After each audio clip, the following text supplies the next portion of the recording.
हिंदी। वांग tang और N लैन ने team के बाकी सदस्यों से मुलाकात की और कुछ देर चर्चा की। वे अगले स्थान पर जाने के लिए तैयार हो गए। उन्होंने अपने आसपास के सभी इलाकों की खोज कर ली थी। आसपास कोई और जलती हुई नदी के क्रिस्टल मिलना असंभव था। वे सतह पर लौट आए। वांग टेंग ने नक्शा खोला और अपने अगले गंतव्य की तलाश की। नक्शे पर कई लाल क्षेत्र चिन्हित थे। ये वे स्थान थे जहां पहले दूसरे लोगों ने खुदाई की थी। लावा दलदल बहुत बड़ा था, लेकिन कई सालों के बाद ज्यादातर क्रिस्टल खुदाई के जरिए निकाले जा चुके थे। उन्हें ऐसे क्षेत्र खोजने थे जिन्हें छुआ नहीं गया था। चलो उत्तर की ओर चलते हैं। वह क्षेत्र बड़ा है, वांग टेंग ने उत्तर में जमीन के एक टुकड़े की ओर इशारा करते हुए सुझाव दिया। मुझे कोई आपत्ति नहीं है, एन लैन ने कंधे उचकाए। चलो चलें। वांग टेंग ने उत्तर दिशा का पता लगा लिया और नक्शा रख लिया। सभी लोग उसके नेतृत्व में उस दिशा में उड़ चले। लगभग आधे घंटे बाद वांग टेंग अपने गंतव्य पर पहुंचे और लावा में गोता लगाया। कुछ धमाकों के बाद लावा की सतह फिर से शांत हो गई। ऐसा लगा जैसे कुछ हुआ ही न हो। करीब 10 मिनट बाद दूर से 2 किरणें चमकी और उनके सिर के ऊपर हवा में रुक गईं। उनमें से एक काऊ परिवार का काऊ जियाओ जियाओ था। दूसरा व्यक्ति काले लबादे में ढका हुआ था। ये रहा, यहाँ जलते हुए नदी के क्रिस्टल होने चाहिए। काऊ जियाओ जियाओ ने नक्शे को देखा और कहा। हाँ, काले लबादे वाले आदमी ने सिर हिलाया। अगले ही क्षण वे दोनों बिना किसी सुरक्षा के लावा में कूद पड़े। एक जादुई दृश्य सामने आया। Ads by pub future. दलदल में प्रवेश करने के बाद उनके शरीर की सतह पर प्रकाश की एक परत दिखाई दी। उनके चारों ओर का लावा उस परत के बाहर अवरुद्ध हो गया। उनके शरीर डूबने लगे और वे शीघ्र ही दलदल की तलहटी में पहुंच गए। उन दोनों ने अपने आसपास के माहौल को भांप लिया और जल्दी से वहां से निकल गए। वे दलदल में बिना किसी बाधा के ऐसे चल रहे थे जैसे कि वे जमीन पर चल रहे हों। कुछ देर बाद वे फिर से रुक गए। उनके आसपास का लावा दूर चला गया और उनके सामने एक गहरा गड्ढा दिखाई दिया। यह एक नया गड्ढा था जो हाल ही में खोदा गया था। वे दोनों चुप हो गए। वे हाल ही में आए थे, काओ जियाओ जियाओ ने दांत पीसते हुए आवाज संचारण का उपयोग करते हुए कहा। उनका पीछा करो। आदमी की निगाहें तेज हो गईं। वह तेज गति से आगे बढ़ा। काओ जियाओ जियाओ की नजरें झपक गईं।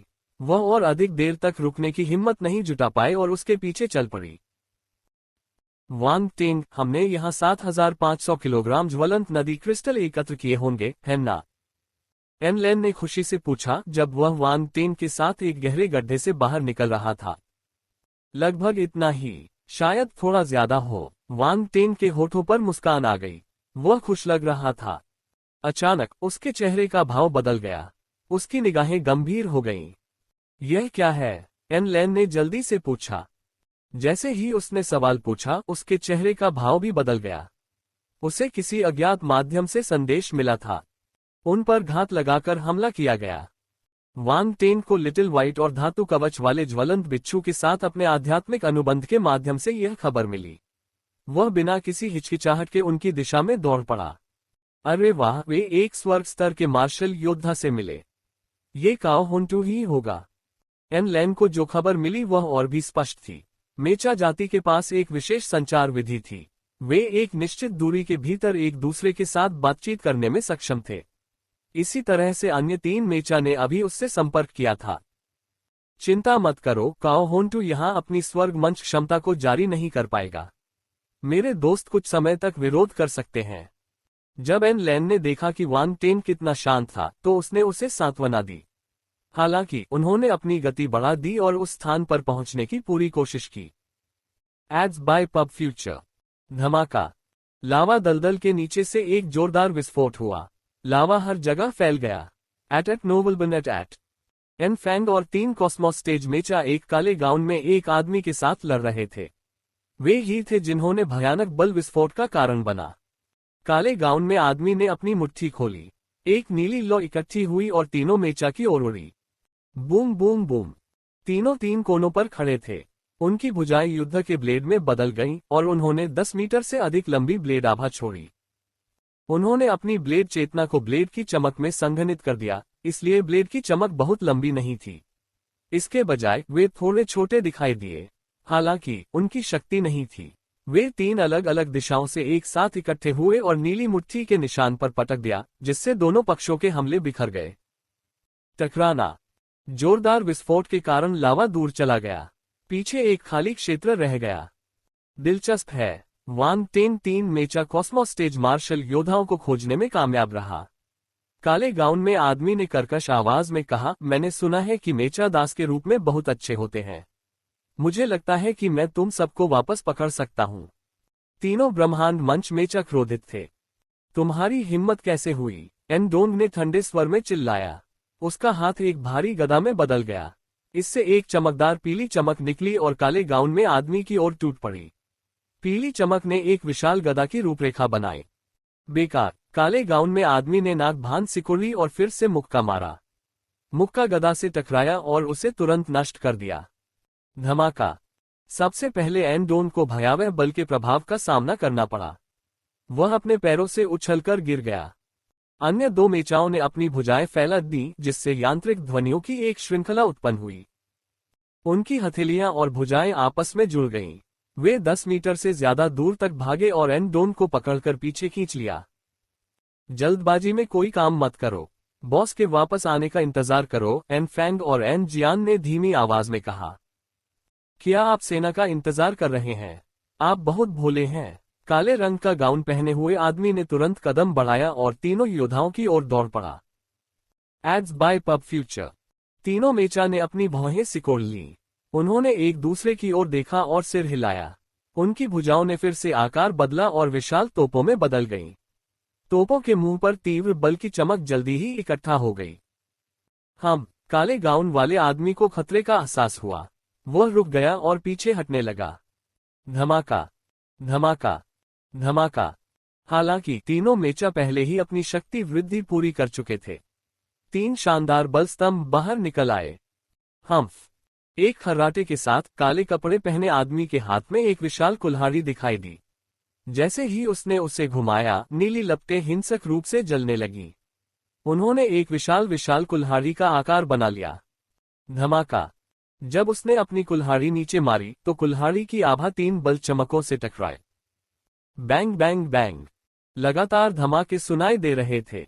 उनके आसपास का लावा फूट पड़ा और आग के फूलों की तरह खिल उठा। 3 फोर्स ग्लो नीली बैटलेक्स का सामना नहीं कर सके। वे कट गए, लेकिन नीली बैटलेक्स ने आगे की ओर जोरदार तरीके से फेंकना जारी रखा और तीनों मेचा के शरीर में घुस गया। उनके शरीर टुकड़े टुकड़े हो गए थे। वे लगभग 2 टुकड़ों में कट गए थे। ये बहुत डरावना है। चलो भागते हैं। धातु कवच वाले जलते हुए बिच्छू ने लिटिल व्हाइट को बुलाया। वह हैरान था। तुम भाग नहीं सकते। काओ जियाओ ने उनका रास्ता रोका और अपनी मुट्ठी बाहर निकाल दी। लिटिल व्हाइट और धातु कवच वाला ज्वलंत बिच्छू सम्राट स्तर के स्टार जानवर थे। वे ब्रह्मांड मंच के मार्शल योद्धा के हमले का विरोध नहीं कर सके। उन्हें हवा में फेंक दिया गया और नीचे की चट्टानों में पटक दिया गया। उनके मुंह से दर्दनाक चीखें निकल रही थीं। उन्हें बहुत गहरी चोटें लगी थीं। काओ जियाओ उन्हें जीवित पकड़ना चाहती थी, इसलिए उसने अपनी पूरी शक्ति नहीं छोड़ी। इस प्रकार लिटिल व्हाइट और धातु कवच वाले ज्वलंत बिच्छू को जीवन के लिए कोई खतरा नहीं था। मैं तुम्हें एक मौका देता हूं। हमें जलते हुए नदी के क्रिस्टल दे दो और हमारे सामने झुक जाओ, नहीं तो। काले गाउन में वह आदमी बहुत घमंडी था। उसने बेपरवाही से कहा, मैं तुम्हें कबाड़ में बदल दूंगा। तीनों मेचा अपने शरीर को ठीक कर रहे थे जबकि उनकी निगाहें लगातार टिमटिमा रही थीं। वे अपना गुस्सा छिपा नहीं पा रहे थे। इसके बारे में सोचना भी मत, एन फैंग ने गुस्से से भरी नजर से ठंडे स्वर में उत्तर दिया। ऐसा लगता है कि तुम्हारी मौत हो गई है। काले कपड़े पहने आदमी ने उन्हें तीखी नजर से देखा। इससे पहले कि वह अपनी बात पूरी कर पाता, दूर से एक चिल्लाहट गूंजी। तुम ही हो जो मृत्यु की इच्छा रखते हो। इसके बाद जोरदार गर्जना हुई। प्रकाश की एक धारा अत्यधिक गति से आई, जो मोटे लावा को चीरती हुई तीव्र ध्वनि उत्पन्न कर रही थी। ये यहीं नहीं रुका। आसपास का लावा भी लुढ़क गया, मानो कोई बल उसे हिला रहा हो। यह दृश्य बहुत भयानक था। काले गाउन वाले आदमी के चेहरे पर भाव बदल गए। बिना सोचे समझे उसने अपनी कुल्हाड़ी घुमाई और एक भयानक नीली लौ से वार कर दिया। धमाका। दोनों के बीच हिंसक झड़प हुई और जोरदार धमाका हुआ। बल विस्फोटित होकर आसपास की ओर बढ़ा तथा पास के लावा को बहा ले गया। काले गाउन वाला आदमी खुद को रोकने से पहले ही 1 दर्जन मीटर दूर चला गया। हालांकि कुल्हाड़ी पकड़े हुए हाथ थोड़ा कांप रहा था। वान टेंग और एन लेन आ चुके थे। परिवर्तित 1000 आयुध पोत एन लेन के सामने लटका हुआ था, गोली चलाने के अवसर की प्रतीक्षा में। Ads by pub future. स्वर्ग मंच। तुम काओ हुंतु नहीं हो। एन लेन ने काले गाउन वाले आदमी को ठंडी निगाहों से देखा। एट नोबल बनेट एट हम्फ। काले लबादे वाले आदमी ने नाक भान सिकुड़ी और तुरंत कोई जवाब नहीं दिया। उसने वान टेन की तरफ देखा और कहा, मुझे उम्मीद नहीं थी कि तुम स्वर्ग स्तर के मार्शल योद्धा को पाओगे। हमने तुम्हें कम आंका है। सिनिक्लामोन। वान टेंग ने उपहास किया। ओह। काले गाउन वाला आदमी हैरान था। उसने अपना हुड उतारा और अपना प्रतिष्ठित गंजा सिर दिखाया। तुम्हें कैसे पता चला? तुम्हारी लिप्टों ने तुम्हारी पहचान उजागर कर दी है। वान टेंग ने व्यंग्य किया। तुम सभी लोग वास्तव में मेरे बारे में बहुत अच्छा सोचते हो। 2 स्वर्ग मंच के मार्शल योद्धा। बेशर्म। ओह, तुम गलत हो। काओ हुंटू तुमसे निपटने के लिए काफी है। मैं तुम्हारे लिए यहाँ नहीं हूँ। लेकिन सिनिक्लेमन ने धीरे से ठहाका लगाया। उसने अपनी घृणा को नहीं छिपाया और अपनी आंखों में लालच को प्रकट किया, क्योंकि वह वान टेंग के शरीर पर हरे रंग की लौ को घूर रहा था। लेकिन अब अन्य चीजें अब महत्वपूर्ण नहीं है। आपके जैसे ग्रह स्तर के मार्शल योद्धा के लिए दिव्य ज्वाला का होना अविश्वसनीय है। ये भाग्य है, स्वर्ग का भाग्य। अब यह मेरा है। भ्रमित वान टेंग ने कहा।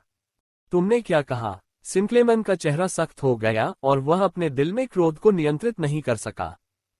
यदि दिव्य ज्योति तुम्हारे सामने भी हो तो भी तुम उसे बुझा नहीं पाओगे। तुम सपना देख रहे हो, वान टेंग ने घृणा से कहा। सिनक्लेमन का चेहरा उदास और ठंडा था। उसे मानना पड़ा कि वान टेंग सही था। भले ही दिव्य ज्योति उसकी आंखों के ठीक सामने हो, लेकिन वह शायद उसे छू नहीं पाएगा। वह असहाय था। जब उसने इस बारे में सोचा तो उसे थोड़ी जलन हुई। वह एक दिव्य ज्वाला को क्यों नहीं वश में कर सका, जबकि वान टेंग जैसा ग्रह स्तरीय मार्शल योद्धा ऐसा कर सकता था। हम्फ। तुम्हें इस बारे में चिंता करने की जरूरत नहीं है। जब तक मुझे दिव्य ज्वाला नहीं मिल जाती तब तक रुको। इसे वश में करने के तरीके होंगे। सिनक्लेमन ने उपहास किया। हास्यप्रद। वान टेंग ने उसका मजाक उड़ाया और उसने मुड़कर एन लेन से कहा, मैं उसे तुम्हारे पास छोड़ दूंगा। Ads by pub future. कोई बात नहीं। उसने मेरे आदमियों को चोट पहुंचाए और चाहता था कि वे उसके गुलाम बन जाएं। मैं देखूंगा कि वह क्या करने में सक्षम है। अगर मैं उसे नहीं मारता तो मैं एन लेन नहीं हूं। एन लेन क्रोधित हो गया क्योंकि उसने सिनिक्लेमोन को मारने के इरादे से घूरा।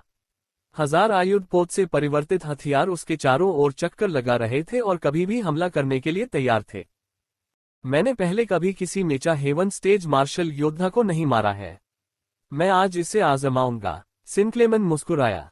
एन लेन की आंखें सिकुड़ गईं। कोई हलचल नहीं थी, लेकिन 1000 आयुध पोत पहले ही गायब हो चुका था। वह भी निष्क्रिय नहीं था। वह बाहर निकला और हाथ में तलवार लेकर हमला कर दिया। सिनक्लेमन ने गंभीर भाव से अपनी कुल्हाड़ी हिलाई। उसके शरीर में नीली ज्वाला फूट पड़ी और कुल्हाड़ी को घेर लिया, जैसे ही उसने उन्हें एक शक्तिशाली हमले में संघनित किया। Boom boom boom. दोनों पक्ष आपस में भिड़ गए और आसमान में ऊपर उठते रहे। इसके तुरंत बाद वे दलदल से बाहर निकल आए और आसमान में लड़ने लगे। काओ जियाओ जियाओ, वान टेंग पर नजर रखो। उसे भागने मत दो। उसी समय ऊपर से सिनक्लेमोन की आवाज गूंजी। काओ जियाओ जियाओ ने दूर से वान टेंग को देखा और उसके चेहरे पर एक आकर्षक मुस्कान उभरी। मुझे उम्मीद नहीं थी कि मैं इस तरह की स्थिति में फिर से मिलूंगी। मुझे आपको धन्यवाद देना है। आपकी वजह से मुझे उस कमीने एंड्रेस से शादी करनी पड़ी। बधाई हो। वान टेंग भावशून्य था जब उसने लिटिल व्हाइट और धातु कवच वाले ज्वलंत बिच्छू को देखा। फिर जब उसने देखा कि उनकी जान खतरे में नहीं है तो उसने राहत की सांस ली। उसकी ठंडी निगाह काओ जियाओ जियाओ पर पड़ी। काओ जियाओ जियाओ का चेहरा काला पड़ गया, उसकी मुस्कान धीरे धीरे गायब हो गई। तुम्हें हमें नाराज नहीं करना चाहिए था, पाका परिवार को तो छोड़ो। अब तुम्हारे पास बचने का कोई रास्ता नहीं है। उसने कुछ नहीं किया और बस शांति से वान टेंग को देखती रही, जैसे वह किसी मृत व्यक्ति को देख रही हो। अभी आपके लिए खुश होने का समय नहीं है। क्या आपको लगता है कि सिनिक्लेमोन एन लेन के खिलाफ लड़ सकता है? वान टेंग ने व्यंग्य किया। Ads by pub future. An Lan न केवल ब्रह्मांड स्तर के दिव्य आत्मा गुरु थे, बल्कि वे स्वर्ग स्तर के मार्शल योद्धा भी थे। क्या उनकी क्षमताओं वाला कोई व्यक्ति सिनिक्लिमोन को हराने में सक्षम नहीं हो सकता था? काओ जियाओ जियाओ के चेहरे पर थोड़ा सा बदलाव आया। उसे नहीं पता था कि वांग टेन का आत्मविश्वास कहां से आया था। पाका आमतौर पर युद्ध में शक्तिशाली थे और उनके पास विशेष लपटें थीं। साधारण योद्धा उन्हें हरा नहीं सकते थे। क्या वह मेचा मार्शल योद्धा सिनक्लिमोन से अधिक शक्तिशाली था? ये कैसे संभव हुआ? हालांकि काओ जियाओ जियाओ अब और देखने का इरादा नहीं कर रहा था और उसने उपहास किया। आपको अपने बारे में चिंता करनी चाहिए। मैं ग्रेट कियान सिटी में आपका कुछ नहीं कर सकता था, लेकिन यहाँ आपके जैसे गृह स्तरीय मार्शल योद्धा को मेरे सामने कूदने का अवसर नहीं मिलेगा। ज्वलंत नदी क्रिस्टल सौंप दो और मैं तुम्हें एक बरकरार लाश छोड़ सकता हूँ। तुम एक खूबसूरत महिला हो, लेकिन तुम बहुत खतरनाक हो। वांग टेंग ने अपना सिर हिलाया और आह भरी। तुम्हारी जुबान बहुत तीखी है। काओ जियाओ जियाओ का चेहरा काला पड़ गया। उसने पीछे से तलवार निकाली और अपनी जगह से गायब हो गई। धमाका। अगले ही पल वह वांग टेंग के सामने प्रकट हुई। जैसे ही उसने अपनी तलवार नीचे की ओर घुमाई, स्वर्णिम शक्ति फूट पड़ी। काओ जियाओ जियाओ एक धातु तत्व मार्शल योद्धा थी। हालांकि वह एक महिला थी, लेकिन उसके हमले निर्दयी थे। उसकी तलवारबाजी भी उत्कृष्ट थी। उसकी तुलना किसी साधारण मार्शल योद्धा से नहीं की जा सकती थी। वांग टेंग सिर्फ एक गृह स्तरीय मार्शल योद्धा था। स्वाभाविक रूप से वह इतना मूर्ख नहीं होगा कि उसका सामना करे। उसके शरीर पर एक युद्ध कवच प्रकट हुआ और एक पल में उसे लपेट लिया। पवन और बिजली के पंख खुल गए और एक हल्की फड़फड़ाहट के साथ एक गड़गड़ाहट की गूंज गूंज उठी। वह दर्जनों मीटर पीछे हट गया। काओ जियाओ जियाओ ने भौहें सिकोड़ी। उसे उम्मीद नहीं थी कि वांग टेंग इतनी तेजी से हमला करेगा। उसका हमला चूक गया था। वे पंख। एक पल में उसने वांग टेंग की उन पंखों पर निर्भरता को देखा। तुम ये सोचने में बहुत नासमझ हो कि तुम एक जोड़ी पंखों पर भरोसा करके ब्रह्मांड मंच के मार्शल योद्धाओं से लड़ सकते हो। काओ जियाओ जियाओ की गति बहुत तेजी से बढ़ी। वह वांग टेंग से ज्यादा धीमी नहीं थी और उसके बराबर आ गई।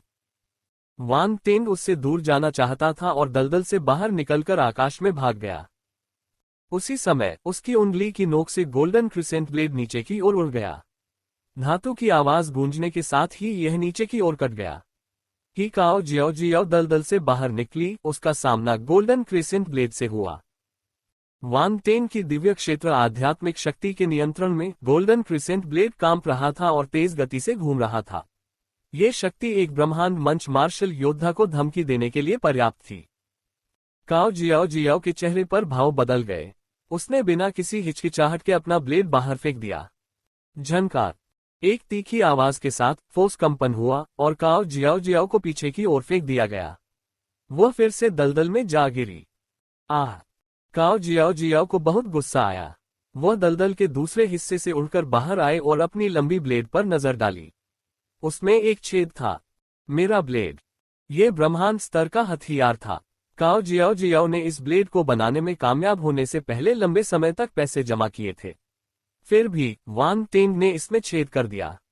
आपका हथियार अच्छा नहीं है। हल्के से छूने पर ही यह क्षतिग्रस्त हो गया, वांग टेंग ने उदासीनता से कहा। काओ जियाओ जियाओ के दिल में गुस्सा था।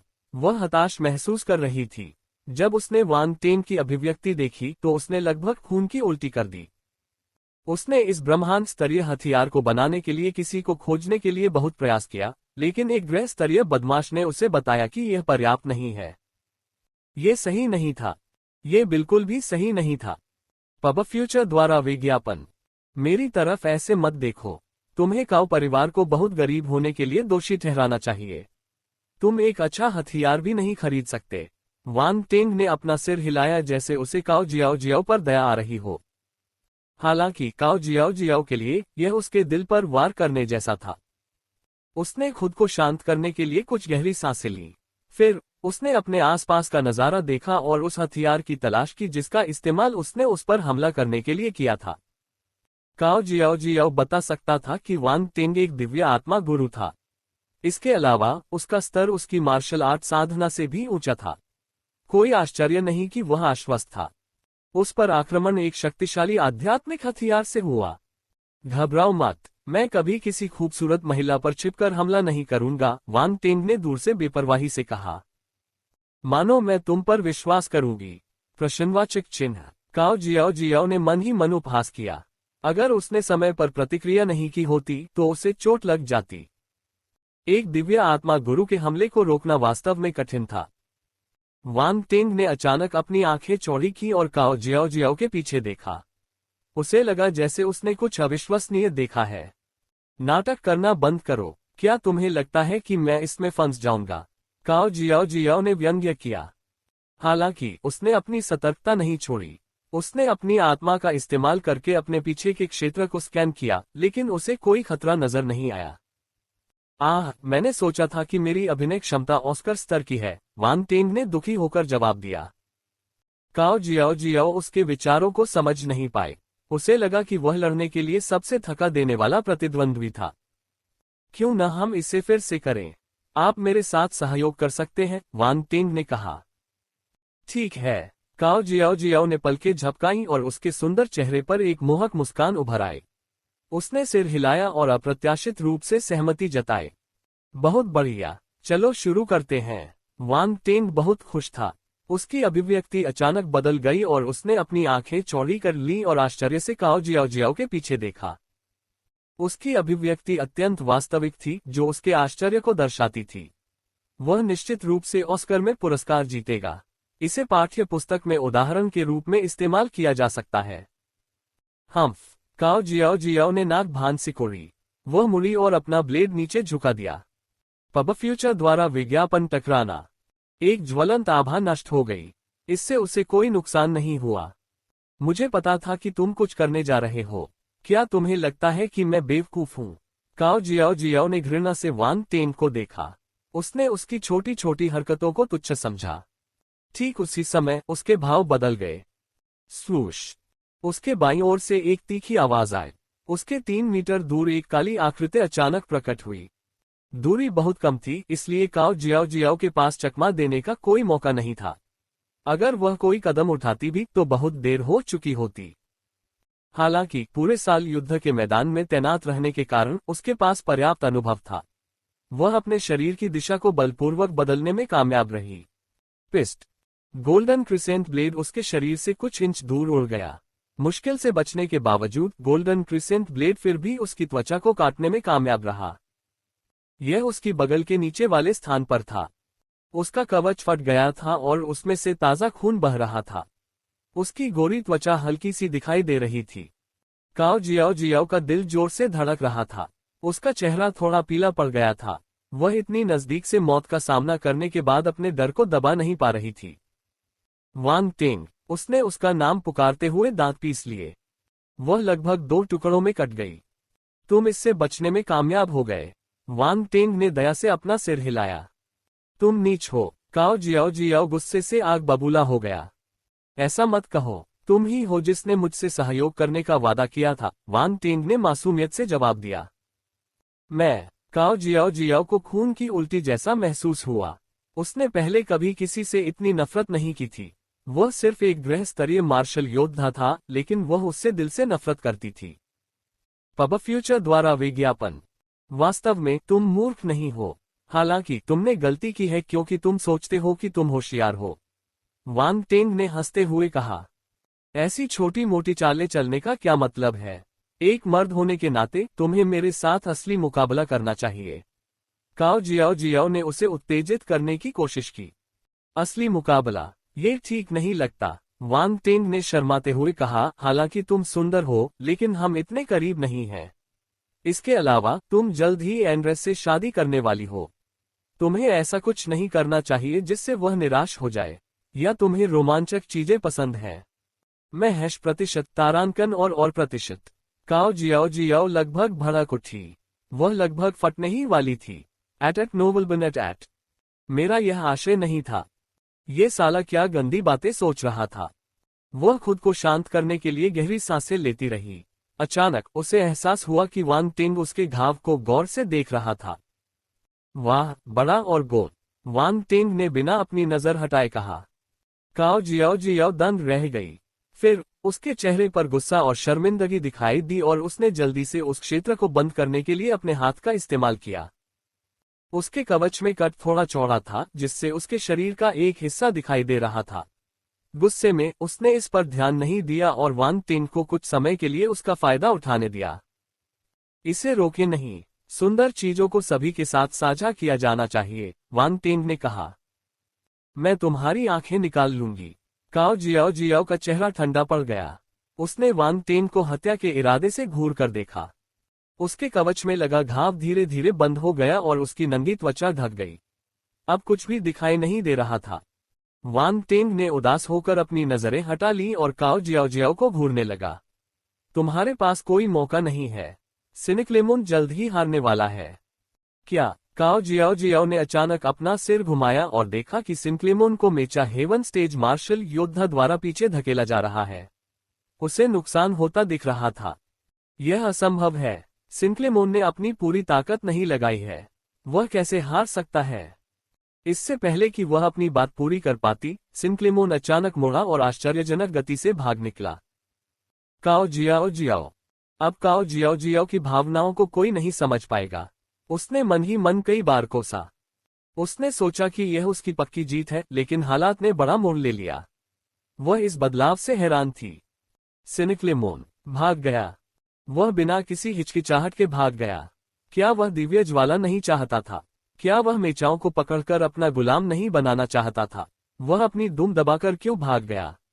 काओ जियाओ जियाओ को कुछ समझ नहीं आया। वह संदेह से भरी हुई थी। अब उसे क्या करना चाहिए था? स्वाभाविक रूप से एन लैंड सिनिक्लेमन को इतनी आसानी से भागने नहीं देगा। उसने जल्दी से उसका पीछा किया। वान टिंग ने कभी नहीं सोचा था कि सिनक्लेमन इतना डरपोक होगा। वह बिना किसी हिचकिचाहट के तुरंत भाग गया। वान टिंग भी चौंक गया। उसने मुस्कुराते हुए कहा, लगता है कि वह सिर्फ दिखावा कर रहा है। पाका परिवार सिर्फ इसलिए घमंडी है क्योंकि वे कुलीन परिवारों में से एक है। काओ जियाओ जियाओ इसका खंडन नहीं कर सकी। सिनिक्लेमन की हरकतों ने पाकस के बारे में उसकी धारणा को उलट दिया। दमनकारी और अहंकारी पाकस परिवार भी मौत से डरता था। वह भी पीछे हटना चाहती थी। सिनिक्लेमन पहले ही भाग चुका था। अगर मेचा हेवन स्टेज मार्शल योद्धा वापस आ गया तो उसके पास अपनी जान बचाने का कोई मौका नहीं होगा। क्या तुम भागना चाहती हो? वान टिंग ने अचानक उसका इरादा भांपते हुए पूछा। तो क्या तुम मुझे रोक नहीं सकते? काओ जियाओ जियाओ की नजरें झपक गईं। उसने वान टिंग से बात करना बंद कर दिया और दूसरी दिशा में भाग गई। दुर्भाग्य से इससे पहले कि वह आगे भाग पाती, दलदल से 3 आकृतियां उड़कर आई और उसका रास्ता रोक दिया। वे 3 मेचा कॉस्मोस स्टेज मार्शल योद्धा थे। मेचा के रूप में उनके शरीर की मरम्मत जल्दी से की जा सकती थी। उन्हें कुछ समय पहले गंभीर चोटें लगी थीं, लेकिन उनमें से अधिकांश ठीक हो गए थे। काओ जियाओ जियाओ के हाव भाव आखिरकार बदल गए। उसने अपनी दिशा बदली और भागने के लिए अपनी गति को अधिकतम तक बढ़ा दिया। स्वूश! वान टिंग ने अपने गोल्डन क्रिसेंट ब्लेड को नियंत्रित किया और उसे हवा में ही गायब कर दिया। ये दूसरी दिशा में प्रकट हुआ और काओ जियाओ जियाओ को पीछे हटने पर मजबूर कर दिया। काओ जियाओ जियाओ ने आने वाले वार को रोकने के लिए अपनी तलवार का इस्तेमाल किया। हालांकि वान टिंग अपनी आध्यात्मिक शक्ति से उसे नियंत्रित कर रहा था। जैसे ही उसने उसे पीछे धकेला, वह वापस उछला और एक जोक की तरह उससे चिपकता रहा। Ads by pub future. 3 ब्रह्मांड मंच मेचा ने उन्हें पकड़ लिया था। उन्होंने काओ जियाओ जियाओ को 3 तरफ से घेर लिया। वे अभी भी गुस्से में थे क्योंकि वे सिनिक्लेमोन द्वारा बुरी तरह घायल हो गए थे। उन्होंने काओ जियाओ जियाओ पर कोई दया नहीं दिखाई। मेचा जाति के सभी लोग सीधे सादे पुरुष थे। वे महिलाओं के प्रति कोई दया नहीं दिखाते थे। Boom boom boom! धमाकों की आवाज लगातार आ रही थी। काओ जियाओ जियाओ 3 ब्रह्मांड चरण मार्शल योद्धाओं का मुकाबला नहीं कर सकता था। इसके अलावा दिव्य आत्मा गुरु वान टिंग उनके बगल में खड़ा था और उसकी गति को बाधित कर रहा था। धमाका! कुछ देर बाद काओ जियाओ जियाओ को तीनों मेचाओं ने पीछे फेंक दिया। उसके मुंह से ताजा खून बहने लगा। वह थोड़ी बेजान सी दिखने लगी। वान टिंग ने मौका पाकर अपनी पन्ना जैसी चमकीली ज्वाला को अग्निजीव के रूप में छोड़ दिया। उसने काओ जियाओ जियाओ को कसकर बांध दिया। काओ जियाओ जियाओ ने अपने पीले चेहरे के साथ बहुत संघर्ष किया। हालांकि फायर टंग एमरल्ड ग्लेज्ड फ्लेम से बना था। ये फायर ब्लैक टॉड्स द्वारा गिराया गया एक विशेष गुण था और बेहद मजबूत और लचीला था। अपने चरम पर काओ जियाओ जियाओ शायद पकड़ से मुक्त हो सकती थी। अपनी चोटों के कारण अब उसके पास ऐसा करने की ऊर्जा नहीं थी। उसके चेहरे पर बेबसी की झलक दिखी। ये वह परिणाम नहीं था जिसकी उसे उम्मीद थी। काओ जियाओ जियाओ, आपने कभी इसकी उम्मीद नहीं की थी, है ना? वांग टेंग उसके पास गया और मुस्कुराते हुए उससे देखा। पकड़ थोड़ी कसी हुई थी, इसलिए काओ जियाओ जियाओ का फिगर साफ साफ देखा जा सकता था। उसके कर्व साफ दिख रहे थे। काओ जियाओ जियाओ शर्मिंदा और क्रोधित थी। उसने वांग टेंग को घूर कर देखा। इस समय एन लैन वापस आ गया, लेकिन सिंक्लिमोन का कोई पता नहीं था। तुमने उसे नहीं पकड़ा? वांग टेंग ने भौहें सिकोड़ते हुए पूछा। At noble bun at ads by pub future. वह भाग गया। उस आदमी के पास भागने के कई तरीके हैं, एन लैन ने असहाय होकर कहा। वह बुरे मूड में लग रहा था। वह एक शक्तिशाली परिवार से है। ये सामान्य बात है कि उसके पास खुद को बचाने के तरीके हैं। कितनी अफसोस की बात है। यह एक अच्छा मौका था। वांग टेंग ने अपना सिर हिलाया। एक बार जब वह मेरे पिता से मिल जाएगा तो तुम में से कोई भी भाग नहीं पाएगा। काओ जियाओ जियाओ ने नाक भान सिकोड़ी। मैंने तुम्हारे साथ कुछ नहीं किया है, लेकिन तुम अभी भी चिल्ला रहे हो, वांग टेंग ने खतरनाक नजर से ठंडे स्वर में कहा। कोई बात नहीं, कम से कम हमने एक को तो पकड़ लिया। वह काओ होंटू की बेटी भी है, एन लैन ने कहा। हम अभी उसे नहीं मारेंगे। देखते हैं कि काओ होंटू को अपनी बेटी चाहिए या नहीं, वांग टेंग ने कहा। लेकिन उसने मेरे आध्यात्मिक पालतू जानवरों को चोट पहुंचाई है। मुझे उसका बदला लेना है। तुम क्या चाहते हो? काओ जियाओ जियाओ की अभिव्यक्ति गंभीर हो गई। तुम क्या सोचते हो? वांग टेंग ने हंसते हुए कहा। उसने एक और अग्निजीव बनाए और उसे काओ जियाओ जियाओ के चेहरे पर फेंक दिया। ताली बजाओ, ताली बजाओ। फायर टंग ने फायर ब्लैक डॉट की जीभ की तरह ही काम किया और काओ जियाओ जियाओ के चेहरे पर थप्पड़ मारा। उसकी त्वचा पर रोंगटे खड़े हो गए। सबसे महत्वपूर्ण बात यह थी कि इस अग्निजीव में पन्ना की चमकीली ज्वाला की गर्मी थी। एक ब्रह्मांड मंच मार्शल योद्धा इसका सामना नहीं कर सकता था। थप्पड़ों के बाद उसके चेहरे पर लाल निशान रह गए थे। उसका सुंदर चेहरा एक क्षण में लाल हो गया। काओ जियाओ जियाओ चिल्लाया। वांग टेंग, रुको, अब बंद करें। एक महिला के लिए उसके चेहरे से ज्यादा महत्वपूर्ण कुछ नहीं था। काओ जियाओ जियाओ जानती थी कि उसका चेहरा अब घायल और चोटिल हो गया होगा। यह उसके लिए सबसे बड़ी यातना थी। तुम पहले बहुत घमंडी थे। तुमने मेरे आध्यात्मिक पालतू जानवरों को घायल कर दिया और मुझे मारना चाहते थे। मैं तुम्हारी तुलना में दयालु हूं, वांग टेंग ने शांति से कहा। ताली बजाओ, ताली बजाओ। Ads by pub future. अग्निजीव ने फिर बेरहमी से थप्पड़ मारा। ये निर्दयी था। काओ जियाओ जियाओ चिल्लाया।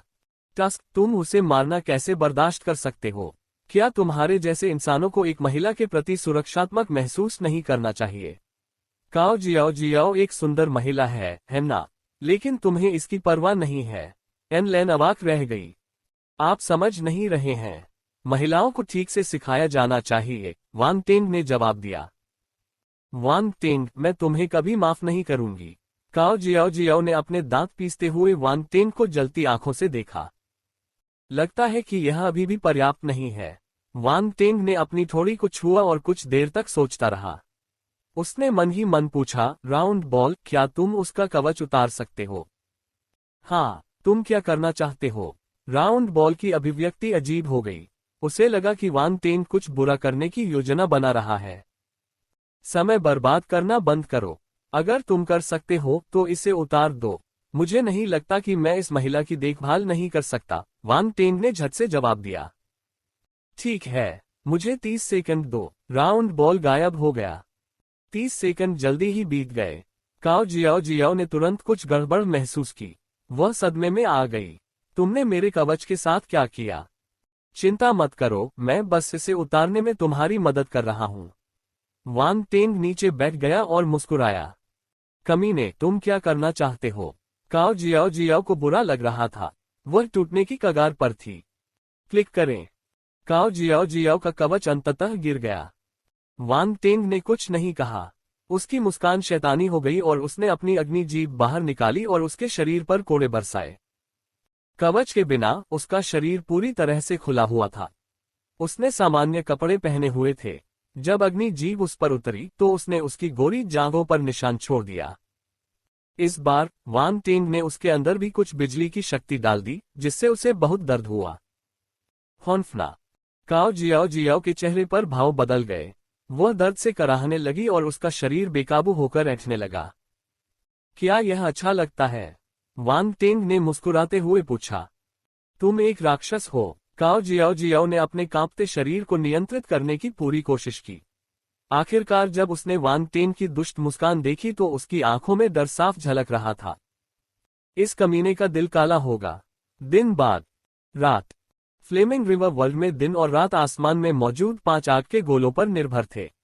जब वे नीचे चले जाते तो रात हो जाती। ऐसा कहा जाता था कि ये 5 आग के गोले फ्लेमिंग रिवर वर्ल्ड के बीच में ज्वालामुखी में गिरेंगे। सुबह होते ही वे अपने आप उगाएंगे। वे 5 सूरज की तरह थे। ब्रह्मांड स्तर के मार्शल योद्धा की शक्ति ऐसी चीज नहीं थी जिसकी कल्पना साधारण मार्शल योद्धा कर सकते थे। जंगल में एक अलाव जल रहा था। वांग टेंग और उनकी टीम अलाव के पास बैठी थी। काओ जियाओ जियाओ को अभी भी बांधकर उनके पीछे फेंक दिया गया था। उसके शरीर पर कोड़ों के निशान थे। ऐसा लग रहा था कि उसे बुरी तरह प्रताड़ित किया गया था। यदि उसके पीछे चट्टान न होती तो वह जमीन पर गिर जाती। वांग टेंग ने साफ किए गए flaming crystal red phosphorus worms को बारबेक्यू किया। हवा में एक तेज खुशबू फैल गई। एन लैन और अन्य लोगों ने अपनी नाक सिकोड़ ली। वे अपनी लार निगल रहे थे। वे मेचा थे, लेकिन अजीब बात यह है कि वे खा पी सकते थे। वे किसी भी अन्य जीवन रूप की तरह ही थे। मैंने नहीं सोचा था कि ज्वलंत क्रिस्टल लाल फॉस्फोरस कीड़ा एक स्वादिष्ट व्यंजन होगा। एन लैन ने अपने होंठ चाटे और कहा। क्या तुम सब खा सकते हो? वांग टेंग ने उत्सुकता से पूछा। बेशक, हमारे पास जीवन प्रतिकृति तकनीक है, इसलिए हमारे शरीर की आंतरिक संरचना किसी भी अन्य जीवित प्राणी के समान है। हमारे शरीर में अलग अलग अंग हैं और हम जो खाना खाते हैं उसे सीधे ऊर्जा में बदला जा सकता है, एन लैन ने समझाया। वांग टेंग ने कहा, मैं आपको सामान्य रूप से खाते हुए नहीं देख रहा हूं। अगर यह स्वादिष्ट नहीं है तो मैं क्यों खाऊं? एन लैन ने तिरस्कार पूर्वक कहा। आप बहुत ही नखरेबाज हैं। वांग टेंग अवाक रह गया। क्या ये तैयार है? एन लैन ने अधीरता से पूछा। लगभग पूरा हो गया। At novel bin net at. Wang Teng ने 2 से 3 मिनट तक बारबेक्यू किया। Flaming crystal red phosphorus worms लाल रंग के साथ सुनहरे भूरे रंग में बदल गए थे। वे स्वादिष्ट लग रहे थे। इससे पहले कि वांग टेंग कुछ कह पाता, एन लैन और बाकी लोगों ने अपनी चाल चल दी। पलक झपकते ही आधे से ज्यादा कीड़े खत्म हो गए। Ads by pub future. क्या तुम भूखे भूत हो? वांग टेंग दंग रह गया और जल्दी से बचा हुआ खाना वापस खींच लिया। उसने इन कीड़ों को बारबेक्यू करने के लिए कड़ी मेहनत की थी। अगर उसे इसका स्वाद चखने का मौका नहीं मिलता तो यह निराशाजनक होता।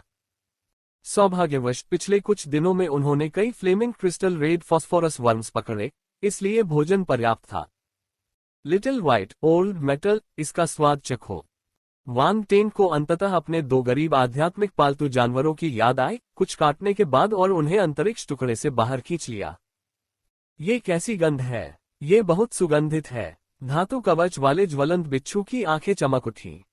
ज्वलंत क्रिस्टल लाल फॉस्फोरस कीड़ा, वांग टेंग ने उत्तर दिया। ओह! धातु कवच वाले ज्वलंत बिच्छू ने अपने चिमटे से एक छड़ी पकड़ी और उसे अपने मुंह में डाल लिया। एक छड़ी ऐसे ही चली गई। उसने कुछ बार चबाया और चिल्लाया, स्वादिष्ट, स्वादिष्ट। ये छोटा सा कीड़ा कितना स्वादिष्ट है। कांव कांव। लिटिल व्हाइट भी बहुत तेज था। उसने अपनी चोंच से कीड़े को काटा, अपना सिर झुकाया और उसे पूरा निगल लिया। फिर वह खुशी से कांव कांव करने लगा। हा हा हा। वांग टेंग, आपके आध्यात्मिक पालतू जानवर खाने के शौकीन हैं। एन लैन जोर से हंस पड़ी। तुम वही हो। वांग टेंग ने अपनी आंखों के कोने से उसकी ओर देखा। एन लैन खांसते हुए बोली, हमने पिछले कुछ दिनों में पर्याप्त मात्रा में ज्वलंत नदी क्रिस्टल एकत्र कर लिए हैं, है ना? हमारे पास 54,000 किलोग्राम है। ये हमारी उम्मीदों से कहीं ज्यादा है। ये पर्याप्त होना चाहिए। वांग टेंग ने सिर हिलाया। इन कुछ दिनों में उन्होंने DQ द्वारा दिए गए नक्शे का उपयोग करके उन बड़े क्षेत्रों की खोज की थी जिन्हें खोदा नहीं गया था। वे भाग्यशाली थे और उन्हें वहां कई ज्वलंत नदी क्रिस्टल मिले। उन सभी को इकट्ठा करने के बाद उन्होंने 54,000 किलोग्राम क्रिस्टल जमा किए। सही मायने में उन्हें केवल 25,000 किलोग्राम की आवश्यकता थी। अधिक संग्रह करना बेहतर था, लेकिन उनके पास पहले से ही पर्याप्त था। वांग टेंग ने अब और खोज करने की योजना नहीं बनाई थी। उन्हें 2 और मिशन पूरे करने थे, इसलिए उन्हें पहले काम पर ज्यादा समय बर्बाद नहीं करना चाहिए था। इसके अलावा उन्हें विश्वास नहीं था कि काओ होन्टू उनसे आगे निकल सकता है। 54,000 किलोग्राम कोई छोटी संख्या नहीं थी। उन्हें इतने सारे क्रिस्टल इसलिए मिले क्योंकि वान टेंग अपनी एमरल्ड ग्लेज्ड फ्लेम का उपयोग करके चट्टान की परत के नीचे एक विस्तृत रेंज में अग्निबल को महसूस कर सकता था।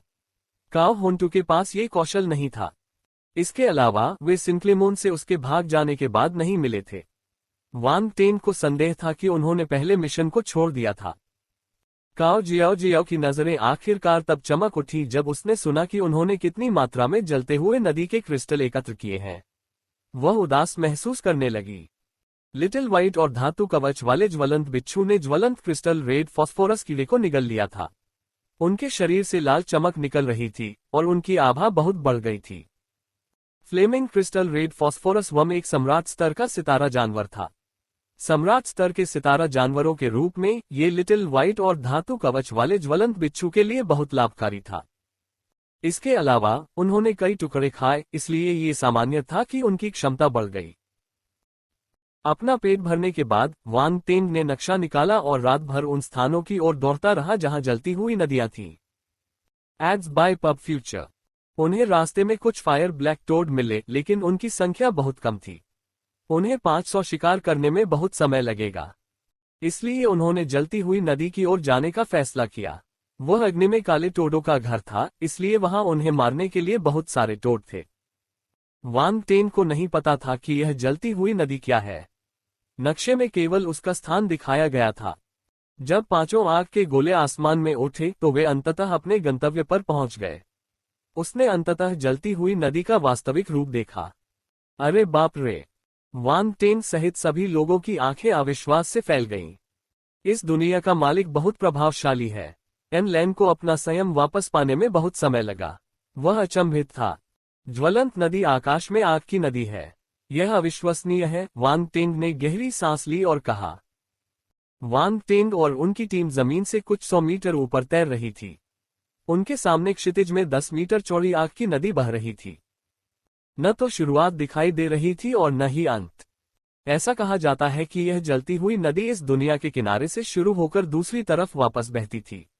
ये लगातार बहती रहती थी और एक रहस्यमयी उपस्थिति थी। यह विश्वास करना कठिन था कि यह नदी कैसे अस्तित्व में थी। वान टेन को यह देखकर आश्चर्य हुआ कि जलती हुई नदी के ऊपर अनगिनत लाल रंग के बुलबुले तैर रहे थे। ये बुलबुले लावा दलदल में देखे गए बुलबुलों से कहीं ज्यादा थे। उन्हें लेने के लिए वान टेन की नजर चमक उठी। उसने अपनी आध्यात्मिक शक्ति जारी की और बुलबुले को खींच लिया। एक पल में गुन बुलबुले उसके पास उड़कर घर लौटती गौरैया की तरह आ गए। वे उसके शरीर में विलीन हो गए। दृश्य अद्भुत था। दुर्भाग्यवश कोई भी इसका गवाह नहीं बन सका। नक्षत्र बल अग्नि तारांकन 15। नक्षत्र बल अग्नि तारांकन 20। नक्षत्र बल अग्नि तारांकन 10। नक्षत्र बल अग्नि तारांकन 50। नक्षत्र बल अग्नि तारांकन 30। नक्षत्र बल अग्नि तारांकन 80। इतने सारे विशेषता बुलबुले थे कि पूरी संग्रह प्रक्रिया में 1 मिनट से अधिक समय लगा। ध्यान रहे, वान टेन की संग्रह की गति बहुत तेज थी। आमतौर पर उसे केवल 1 सेकंड की आवश्यकता होती थी, लेकिन इस बार इस प्रक्रिया में 1 मिनट से भी ज्यादा समय लग गया। इसकी कल्पना करना भी मुश्किल था। धमाका! सभी गुण बुलबुले में नक्षत्र अग्नि बल समाहित था। बल वान टेन के शरीर के चारों ओर बहने लगा। विभिन्न धाराएं एक गर्जन वाली नदी की तरह इकट्ठी हुई और बाढ़ के पानी की तरह उसके अंगों से होकर बहने लगी। गड़गड़ाहट लगातार सुनाई दे रही थी। उसने अपना स्टार फायर स्क्रिप्चर सक्रिय किया और एक बार उसका संचालन किया। सभी शक्तियां शून्यता के सागर की ओर बढ़ गईं। धमाका! शून्यता के समुद्र के ऊपर एक विस्फोट हुआ। अग्नि नक्षत्र हिंसक रूप से कांप उठे क्योंकि बड़ी मात्रा में अग्नि बल उन पर टूट पड़ा। वे नक्षत्रों की रेखा से उड़कर बाहर आ गए और शून्यता के समुद्र के ऊपर तीव्र गति से चक्कर लगाने लगे। इस समय तारामंडल केंद्र की ओर बढ़ने से पहले 1 सेकंड के लिए स्थिर हो गए। धमाका! एक भयानक विस्फोट हुआ। पूरे क्षेत्र में शक्ति का एक विशाल सागर फैल गया। नक्षत्रों के टकराने से एक बड़ा लाल रंग का भंवर बन गया, जिसमें कई ज्वलंत लाल क्रिस्टल सितारों की तरह सजे हुए थे। वे अंधेरे के आकाश में चमकते और टिमटिमाते थे। यह एक चकाचौंध भरा नजारा था। भंवर तेज गति से घूम रहा था और एक निश्चित बिंदु की ओर संघनित हो रहा था। एक परिवर्तन हो रहा था। समय धीरे धीरे बीतता गया। किसी को पता ही नहीं चला कि कितना समय लगा। अब तक लाल रंग का भंवर गायब हो चुका था और एक ज्वलंत लाल गेंद में तब्दील हो चुका था। यह अन्य बल नक्षत्रों से कई गुना बड़ा था। ऐसा लग रहा था कि यह ज्वलंत लाल क्रिस्टल से बना है। यह एक तारे जैसा दिख रहा था। दिव्य मंच। वान तेन दिव्य स्तर पर पहुंच गया था। इससे पहले कि वह खुश हो पाता, नक्षत्र से एक प्रबल ऊर्जा निकली और उसके शरीर में विलीन हो गई। इस प्राणशक्ति के प्रभाव में वान तेन का भौतिक शरीर बदलने लगा। उसका ग्रह स्तर का शरीर आकाशीय स्तर के शरीर में विकसित हो गया। उसकी हड्डियां, खून, मांसपेशियां और यहां तक कि उसके शरीर की कोशिकाओं की गुणवत्ता में भी उछाल आया। यह प्रक्रिया धीमी लग रही थी, लेकिन यह वास्तव में अविश्वसनीय रूप से तेज गति से हुई, कुछ ही सांसों में समाप्त हो गई। वान तेंग ने एक लंबी सांस छोड़ी। उसकी आंखों में एक तीखी लाल रोशनी चमक उठी। उसके शरीर से एक दमनकारी आभा निकल रही थी। यह आभा एक पल में गायब हो गई। हालांकि वान तेंग ने इसे जल्दी से दबा दिया। एक स्वर्ग मंच मार्शल योद्धा के रूप में एन लैन ने अभी भी इसका पता लगा लिया। तुम्हें सफलता मिल गई। वह अचंभित रह गया। वान तेंग ने छिपने का फैसला नहीं किया। उसने स्वाभाविक रूप से सिर हिलाया, जैसे कि उसने कोई आसान काम पूरा कर लिया हो। दिव्य मंच। एन लैन ने आगे पूछा। ये समझ में आता है कि उसने अपना आपा क्यों खो दिया।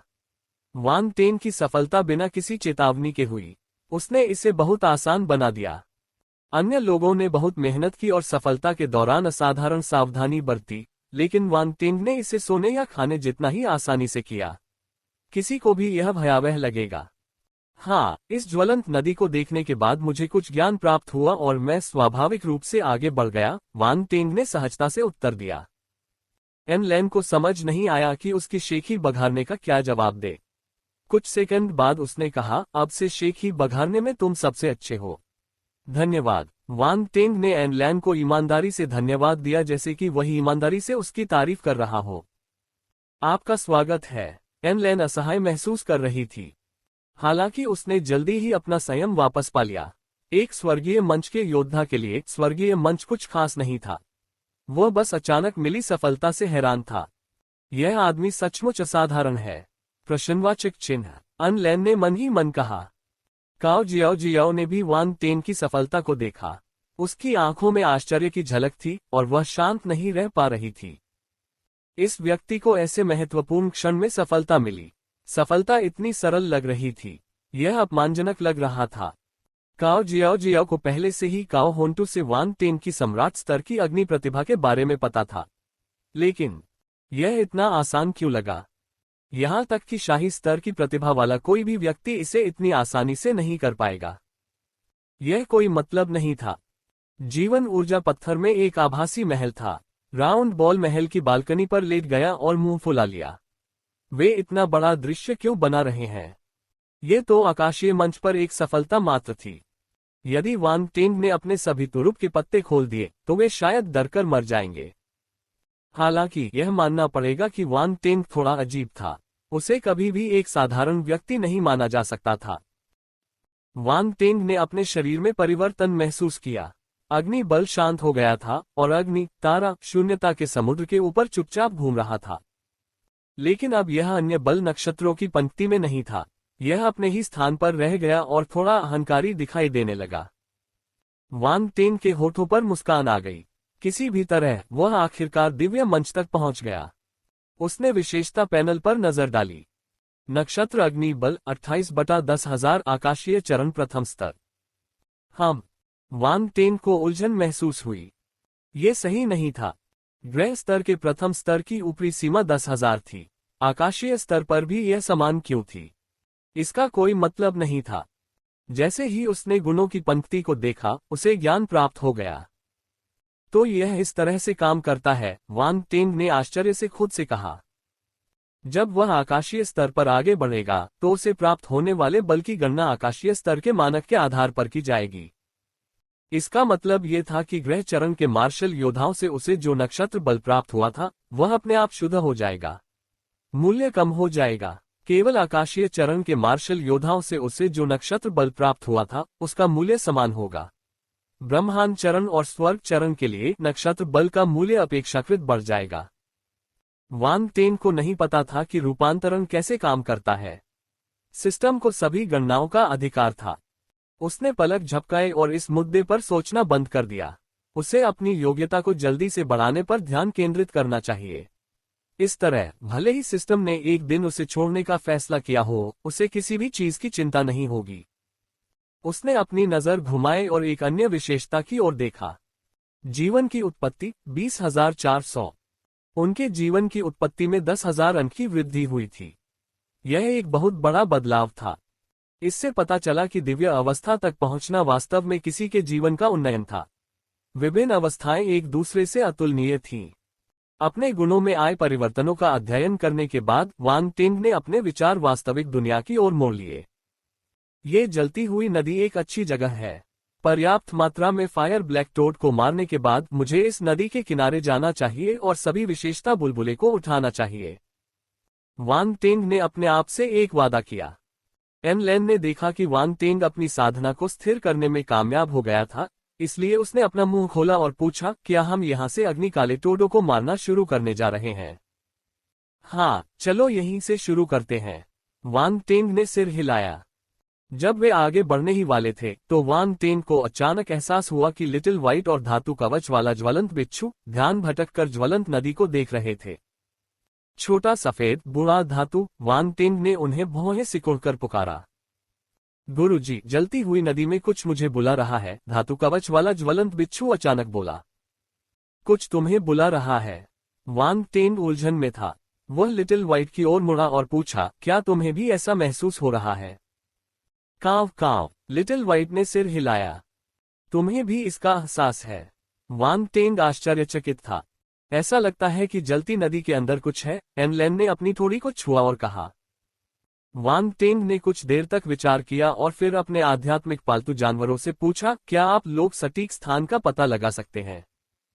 नहीं, मैं केवल यह महसूस कर सकता हूं कि यह जलती हुई नदी में है। धातु कवच वाले जलते हुए बिच्छू ने कोशिश करने के बाद असहाय होकर अपना सिर हिलाया। अगर ऐसा है तो हम घास के ढेर में सुई ढूंढ रहे हैं। तुम सिर्फ सम्राट स्तर पर हो। अगर तुम जलती हुई नदी में लापरवाही से घुस गए तो तुम उस चीज को पाने से पहले ही मर सकते हो। वांग टेंग ने अपना सिर हिलाया। धातु कवच वाले ज्वलंत बिच्छू और लिटिल व्हाइट को इसकी जानकारी थी, इसलिए उन्होंने वांग टेंग की ओर देखा और उसके निर्णय लेने की प्रतीक्षा करने लगे। चूंकि हम अग्निमय काले टोड को मारने के लिए जलती हुई नदी में जा रहे हैं, इसलिए हम रास्ते में वस्तु की खोज कर सकते हैं। यदि आपको इसका सही स्थान पता चल जाए तो मुझे सूचित करना न भूलें, वांग टेंग ने कुछ विचार करने के बाद कहा। लिटिल व्हाइट और धातु कवच वाले ज्वलंत बिच्छू को कोई आपत्ति नहीं थी। आन लैन, तुम्हें बाद में नीचे नहीं जाना पड़ेगा। मेरे पास एक विचार है। हम, वांग टेंग ने हंसते हुए कहा और आन लैन और अन्य मेचा से बात करने के लिए मुड़ा। एन लैन ने लगातार सिर हिलाया, उसकी आंखें चमक रही थीं। यह एक अच्छी योजना है। मैं सतह को तुम सब के लिए छोड़ दूंगा। वांग टेंग ने सिर हिलाया और लिटिल व्हाइट और धातु कवच वाले ज्वलंत बिच्छू के साथ ज्वलंत नदी में कूद गया। वे तीनों आग की लपटों में जलकर खाक हो गए और बिना किसी सुराग के गायब हो गए। क्या वे इस तरह कूदने में सहज होंगे? एन फैंग ने पूछा। उस आदमी के पास दिव्य ज्वाला है। सामान्य ज्वालाएं उसे नुकसान नहीं पहुंचा पाएंगी। जहां तक अग्नि में काले टोडों की बात है तो उसे उनसे निपटने में कोई समस्या नहीं होगी, एन लैन ने उत्तर दिया। ये सच है। एन फैंग ने सिर हिलाया। वैसे भी बॉस, मैंने आपको कभी किसी पर इतना भरोसा करते नहीं देखा। ये व्यक्ति अलग है, एन लैन ने कहा।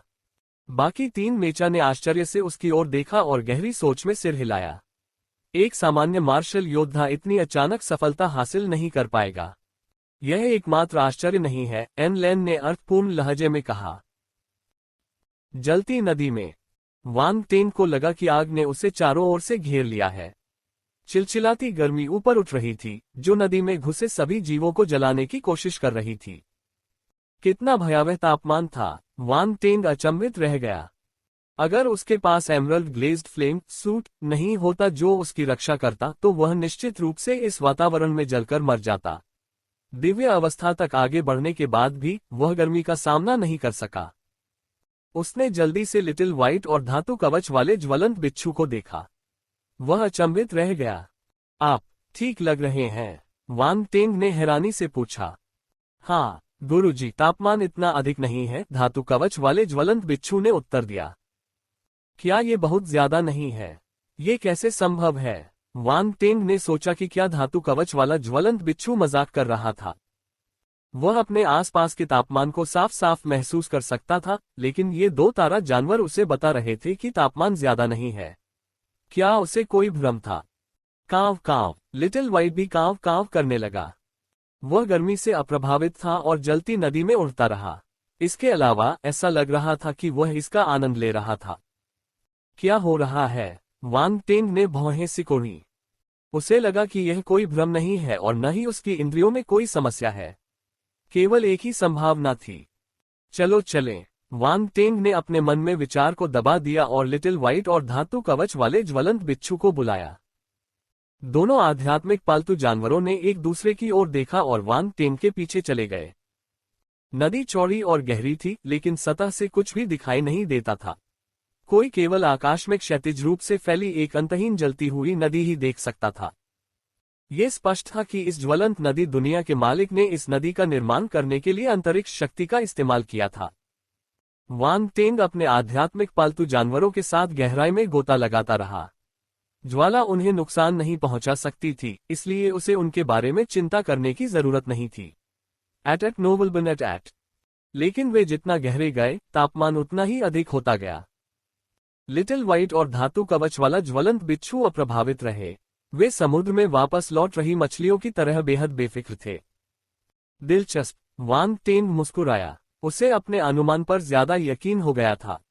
क्रोक, एक अजीब चीख ने उसके विचारों को बाधित किया। उसी समय नीचे की लपटों से एक लंबी जीभ बाहर निकली, जो वान टेंग की ओर लक्ष्य कर रही थी। मैं तुम्हारा इंतजार कर रहा था। वान टेंग की आंखें चमक उठीं। उसने अपना हाथ बढ़ाया और अपनी उंगली से इशारा किया। गोल्डन क्रिसेंट ब्लेड ने तेजी से बाहर निकलकर लंबी जीभ को दो टुकड़ों में काट दिया। गोल्डन क्रिसेंट ब्लेड असाधारण सामग्री से बना था। यह उच्च ताप को झेल सकता था, इसलिए वान टेंग ने इसका उपयोग करने का साहस किया। क्रोक, एक और अजीब सी आवाज सुनाई दी। इस बार यह दर्द से भरी हुई थी। खैर, इसकी जीभ कटी हुई थी। Crook croak crook. यह एक तरह से खतरे की घंटी थी। नदी में कई अजीबोगरीब आवाजें गूंज रही थीं। उनके नीचे लाल पीले रंग की गेंदों का एक समुद्र चमक रहा था, जो पूरे फर्श को ढक रहा था। ये ट्राइपोफोबिया से पीड़ित लोगों के लिए अनुकूल दृश्य नहीं था। फक, वान टेंग ने श्राप दिया। ये प्रकाश की गेंदें नहीं थीं। ये अग्नि में काले टोडों की आंखें थीं। स्वूश स्वूश स्वूश। इससे पहले कि वह कुछ प्रतिक्रिया कर पाता, नदी में तीव्र ध्वनि गूंजने लगी, जिसने नीचे से वान टेंग पर हमला कर दिया। जाना। वान टेंग के चेहरे पर थोड़ा सा बदलाव आया। गोल्डन क्रिसेंट ब्लेड फिर से बाहर आया और उसने सभी लंबी जीभों को काट डाला। झनकार। इस समय गोल्डन क्रिसेंट ब्लेड एक मजबूत प्रतिद्वंद्वी से टकराया और एक धातु जैसी ध्वनि निकली। ये वापस उछला। मध्य स्तरीय शाही स्तर अग्नि ब्लैक टॉड। वान टेंग का चेहरा गंभीर हो गया। वह लिटिल व्हाइट और धातु कवच वाले जलते हुए बिच्छू पर चिल्लाया, जाओ। दोनों तारा जानवर तुरंत ऊपर की ओर उड़ गए। धमाका धमाका धमाका। नीचे विशालकाय आकृतियां पहले ही प्रकट हो चुकी थीं। वे क्रोधित थे और लगातार वान टेंग का पीछा कर रहे थे। उन्होंने अपने मुंह से आग के खंभे निकाले और उन्हें वान टेंग पर फेंक दिया। वान टेंग को नहीं पता था कि फायर ब्लैक टोड्स के पास हमला करने का एक और तरीका है। उसका चेहरा गंभीर हो गया और उसकी गति बहुत बढ़ गई।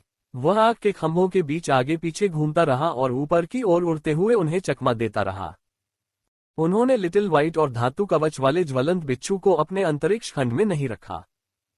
इन दो आध्यात्मिक पालतू जानवरों ने सम्राट स्तर तक आगे बढ़ने के बाद किसी भी युद्ध में भाग नहीं लिया था। जीवन या मृत्यु के अनुभवों ने उन्हें जल्दी परिपक्व होने में मदद की। यहां तक कि भागना भी वास्तविक जीवन के युद्ध के अनुभव का एक रूप था। वान टेंग ने उनकी मदद नहीं की। वह ऐसा तभी करता जब वे जानलेवा खतरे में होते। बहुत जल्द वे नदी के ऊपर पहुंच गए। वान टेंग बहुत खुश था और जल्दी से बाहर निकल गया। उसी समय उसने चिल्लाया, आन लैन, अब करो। Bang bang bang. Wan Teng अपने आध्यात्मिक पालतू जानवरों और उनकी पूंछ पर सवार अग्नि में काले टोडों के एक समूह के साथ जलती हुई नदी से बाहर निकल आया। वे ज्यादातर सम्राट स्तर और निम्न स्तरीय शाही स्तर के अग्नि में काले टोड थे। कुछ मध्यम स्तरीय शाही स्तर के टोड थे जो ब्रह्मांड चरण के बराबर थे। धमाका। ये फायर ब्लैक टोड्स का इतना बड़ा समूह था कि यह बहुत ही भयानक था। यह एक शानदार दृश्य था। वान टेन की आवाज सुनते ही एन लैन कार्रवाई के लिए तैयार हो गया। हालांकि अपनी दृढ़ इच्छाशक्ति के बावजूद वह ये दृश्य देखकर दंग रह गया। उनमें से कितने सारे। एन लैन की आंखें चौड़ी हो गईं और उसने मन ही मन कोसा। फिर उसने पूरी ताकत से चिल्लाया, हमला करो। तीनों मेचाओं ने तुरंत उन पर हमला कर दिया। Croak croak croak. करुण चीखों के बीच अग्नि काले टोडों को समूहों में मारा जा रहा था। ब्रह्मांड स्तर के मार्शल योद्धाओं के लिए ये टोड ग्रह स्तर और आकाशीय स्तर के मार्शल योद्धाओं के बराबर थे। उनके लिए यह कोई समस्या नहीं थी। इसके अलावा स्वर्ग मंच का मार्शल योद्धा एन लैन भी मौजूद था। हजार आयुध पोत प्रकाश की लकीरों में बदल गया और अग्नि काले टोडों को तबाह कर दिया। वान टेंग ने हजार आयुध पोत का एकत्रित रूप देखा था और अब उसने इसका अलग रूप देखा। ये वास्तव में एक घातक हथियार था। यहां तक कि मध्यम स्तर के शाही अग्नि काले टोडों के पास भी एन लैन का सामना करते समय बचने का कोई मौका नहीं था। वान टेंग ने लिटिल व्हाइट और धातु कवच वाले ज्वलंत बिच्छू को हमला करने का निर्देश दिया, जबकि वह बगल में खड़ा था और उन्हें नैतिक समर्थन दे रहा था। वह विशेषता बुलबुले इकट्ठा करना नहीं भूला। नक्षत्र बल अग्नि तारांकन 80 एड्स बाय पब फ्यूचर रिक्त विशेषता 300। नक्षत्र बल अग्नि तारांकन 500 रिक्त विशेषता तारांकन 800। अग्नि जीव तारांकन 50। नक्षत्र बल अग्नि तारांकन 700। रिक्त विशेषता 1000। नक्षत्र बल अग्नि तारांकन 1200। अग्नि जीव तारांकन 75। बड़ी संख्या में गुण बुलबुले वान टेन के शरीर में विलीन हो गए, जिससे उसकी नक्षत्र अग्नि शक्ति एक बार फिर बढ़ गई। जैसा कि उसने अनुमान लगाया था, सम्राट स्तर के स्टार बीस्ट ने कम विशेषता बुलबुले गिराए। केवल शाही स्तर के स्टार बीस्ट ने सामान्य मात्रा में बुलबुले गिराए। हालांकि यह कोई समस्या नहीं थी। जब तक वह पर्याप्त स्टार जानवरों का शिकार करता रहेगा तब तक सब ठीक रहेगा। एन लैन और 3 अन्य मेचा के साथ वह लेते समय विशेषता बुलबुले चुन सकता था। अमीर होना बहुत अच्छी बात है। At noble at. अगर आपके पास पैसे होते तो आप अपने काम के लिए मजबूत लोगों को काम पर रख सकते थे। ये बहुत बढ़िया था। कुछ समय बाद वान टेन के नेतृत्व वाले सभी अग्नि में काले टोड मारे गए। उनकी संख्या लगभग 50 थी और 5 मध्यम स्तरीय शाही स्तर के अग्नि में काले टोड थे। आगे है। वान टेंग ने लिटिल व्हाइट और धातु कवच वाले ज्वलंत बिच्छू को एक बार फिर नदी में प्रवेश कराया। यह आदमी मुझे वाकई अपना मजदूर समझता है। एन लैन हंसी और आंसू के बीच फंस गया। वह असहाय था। उसे पैसे के लिए काम करना पड़ा। एड्स बाय पब फ्यूचर इसकी खुशबू बहुत अच्छी है टिल्डा। पलक झपकते ही 2 दिन बीत गए। वान टेंग और अन्य लोग जलती हुई नदी के किनारे किनारे खेती करते रहे। एक एक करके अग्नि में काले टोड उसके अंतरिक्ष घेरे में घुस गए। अपनी विधि से उन्होंने आधे दिन से भी कम समय बिताया और मिशन के लिए आवश्यक 500 फायर ब्लैक टॉड्स को पार कर लिया। हालांकि उनके पास मध्यम स्तरीय शाही स्तर के 50 फायर ब्लैक टॉड्स नहीं थे। मध्य स्तरीय शाही स्तर के स्टार जानवर ब्रह्मांड स्तर के मार्शल योद्धाओं के बराबर थे। उस स्तर का एक स्टार जानवर काफी दुर्लभ था। 2 दिन बाद वान टेंग ने 2380 फायर ब्लैक टोड का शिकार किया, जिसमें 53 मध्यम स्तर के शाही टोड भी शामिल थे। उसने सभी आवश्यकताओं को पूरा कर लिया था। फिर भी यह अविश्वसनीय था। सम्राट स्तर के तारा जानवर पृथ्वी पर अधिपतियों की तरह थे। हालांकि यहाँ उनका शिकार सामान्य तारा जानवरों की तरह किया गया। वान टेंग ने पहले इस बात पर यकीन नहीं किया होगा, लेकिन ब्रह्मांड में ये कुछ भी नहीं था। सम्राट स्तर और निम्न स्तरीय शाही स्तर के तारा जानवर सामान्य थे, ठीक ग्रह स्तर और आकाशीय स्तर के मार्शल योद्धाओं की तरह। यह विशेष रूप से कुछ विशेष क्षेत्रों में था जहां अनगिनत सम्राट स्तर के स्टार जानवर थे। फ्लेमिंग रिवर वर्ल्ड ऐसी ही एक जगह थी। नदी में अग्नि काले टोडों की संख्या ने उससे, अनलैन और अन्य लोगों को आश्चर्यचकित कर दिया था। 2 दिन बाद वान टेंग और अन्य लोगों ने अस्थायी रूप से शिकार करना बंद कर दिया। 2 दिनों तक शिकार करने के बाद वे सभी उब चुके थे, लेकिन लाभों को नजरअंदाज नहीं किया जा सकता था। वान टेन के नक्षत्र अग्निबल और रिक्त गुण आसमान छू रहे थे। नक्षत्र अग्निबल 5600 बटा 30,000 आकाशीय चरण तृतीय स्तर। रिक्त विशेषता 5,76,000। उसका नक्षत्र अग्निबल तीसरे स्तर तक आगे बढ़ चुका था। हाल ही में वह आकाशीय चरण तक पहुंच गया था और अब ये पहले से ही तीसरे स्तर पर था। कोई भी प्रतिभाशाली व्यक्ति उसकी गति से मेल नहीं खा सकता। Ads by pub future.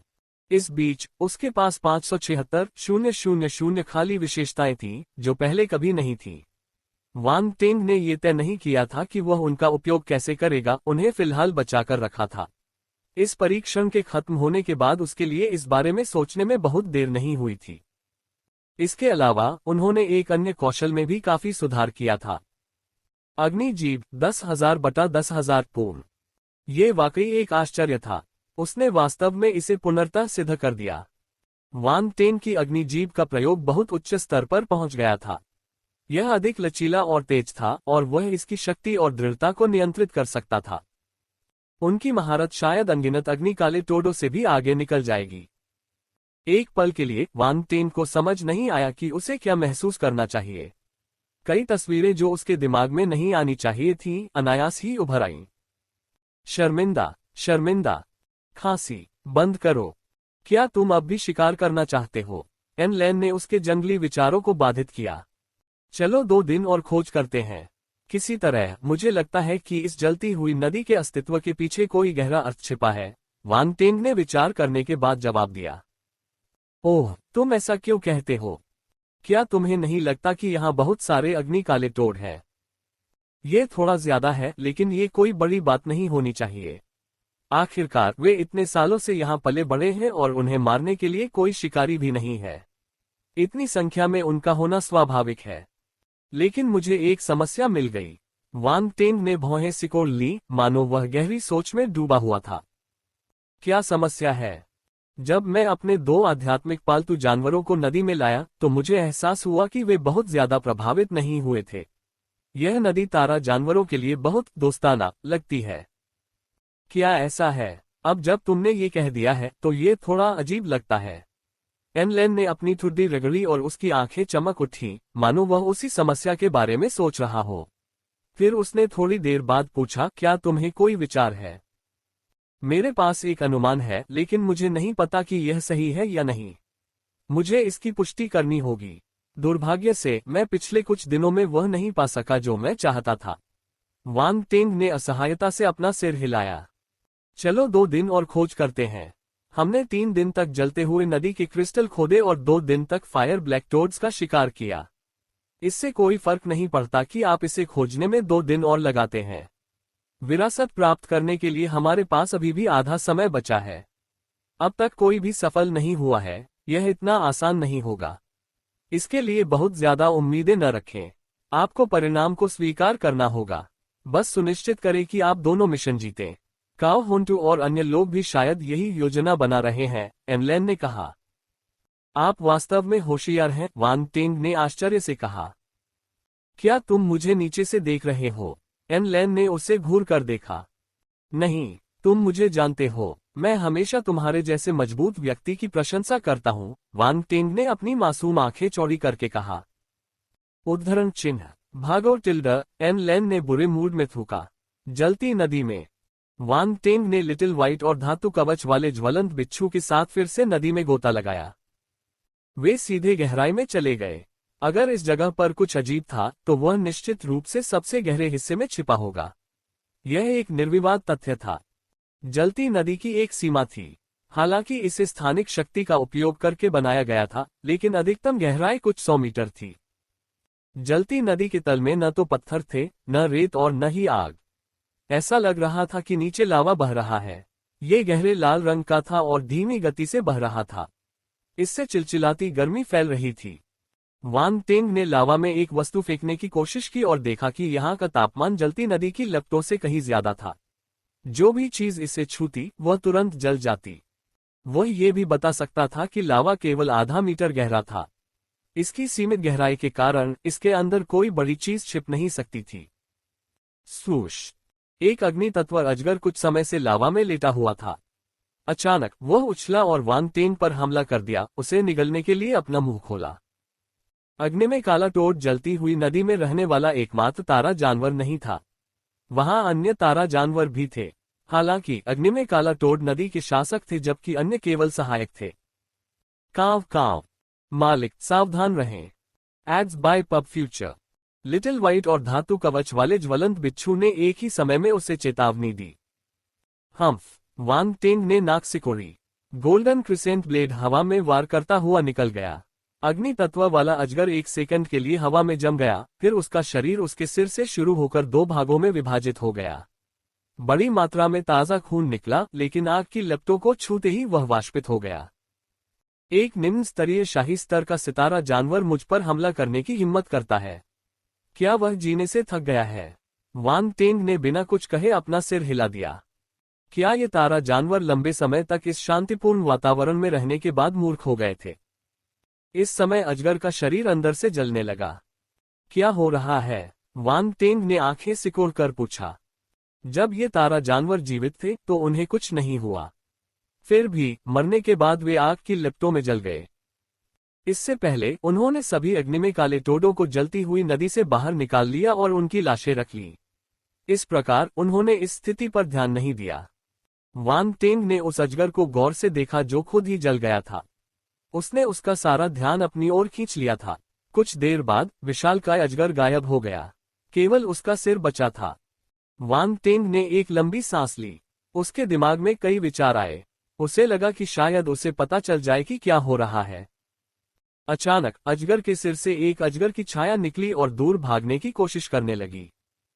एक निम्न स्तरीय शाही स्तर का सितारा जानवर अपनी आत्मा को अस्थायी रूप से अपने शरीर से बाहर जाने दे सकता था।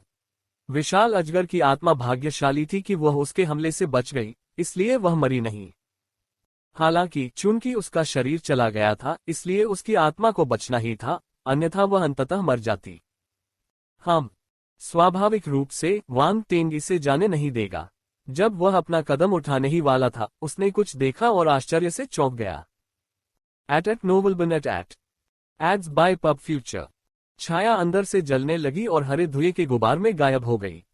ऐसा लग रहा था जैसे वह कभी अस्तित्व में ही नहीं थी। मैं समझ गया। उसके दिमाग में एक विचार आया। उसकी आंखों में एक तेज चमक थी। अपनी परिकल्पना को साबित करने के लिए उसने धैर्य बनाए रखा और कुछ और तारा जानवरों को पकड़ा। उसने उन्हें मार डाला, लेकिन उनकी आत्माओं को कोई नुकसान नहीं पहुंचाया। इन तारा जानवरों के मरने के बाद वे सभी आग की लपटों में घिर गए। ऐसा लगा जैसे जलती हुई नदी ने उन्हें निगल लिया हो।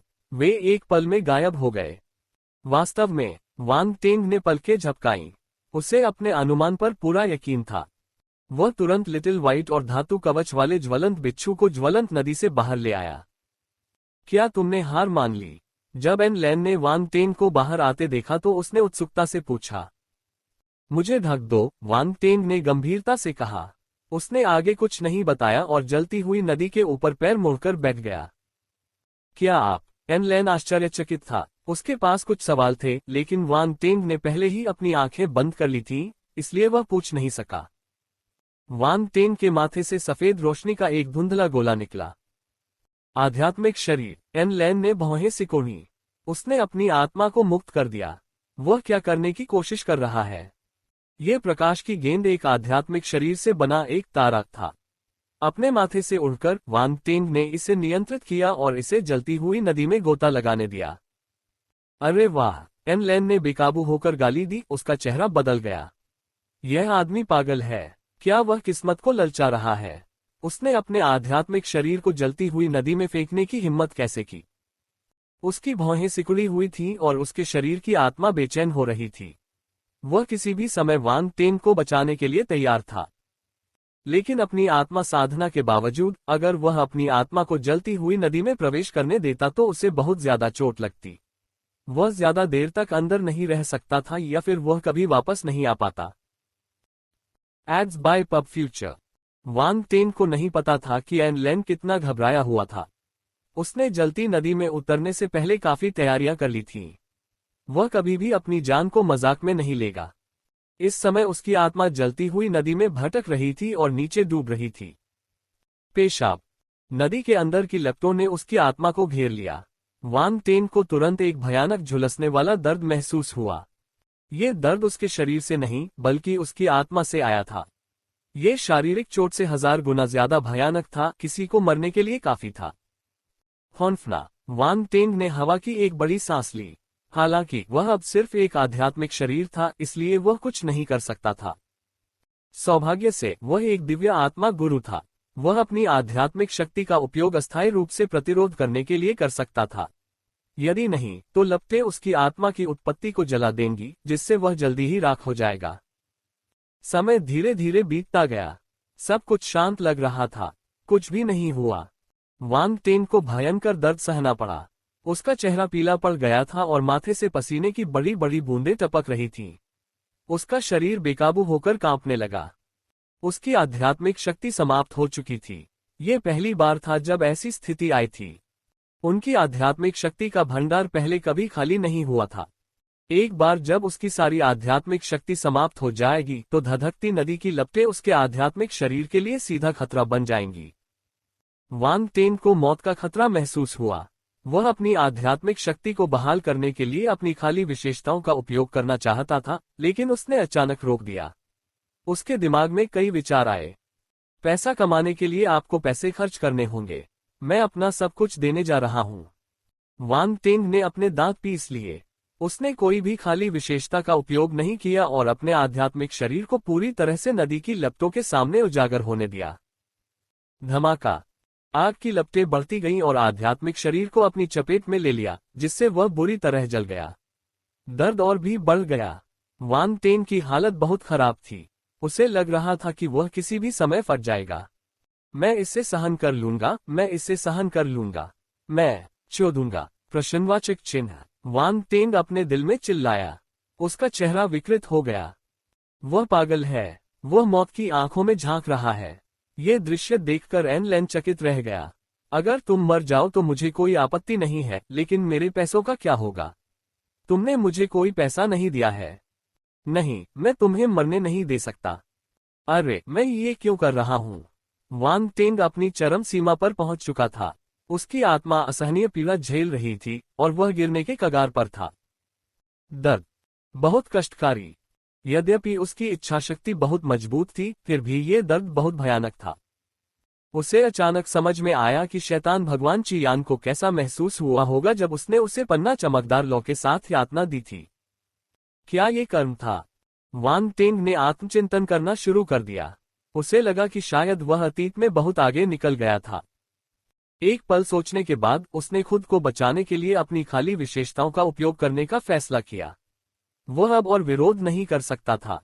अगर यह जारी रहा तो वह मर जाएगा। वह चीज वाकई धैर्यवान है। वह इस समय भी नहीं दिखी। वांग टेन ने मन ही मन शिकायत की। अचानक उसका आध्यात्मिक शरीर कांप उठा। उसे लगा कि उसके आसपास की लपटों के बीच से एक विशेष ज्वाला अंदर आ रही है। वांग टेन बहुत खुश हुआ। ये यहाँ है। At novel bin net at. उसने जल्दी से अपनी उत्तेजना को दबा दिया।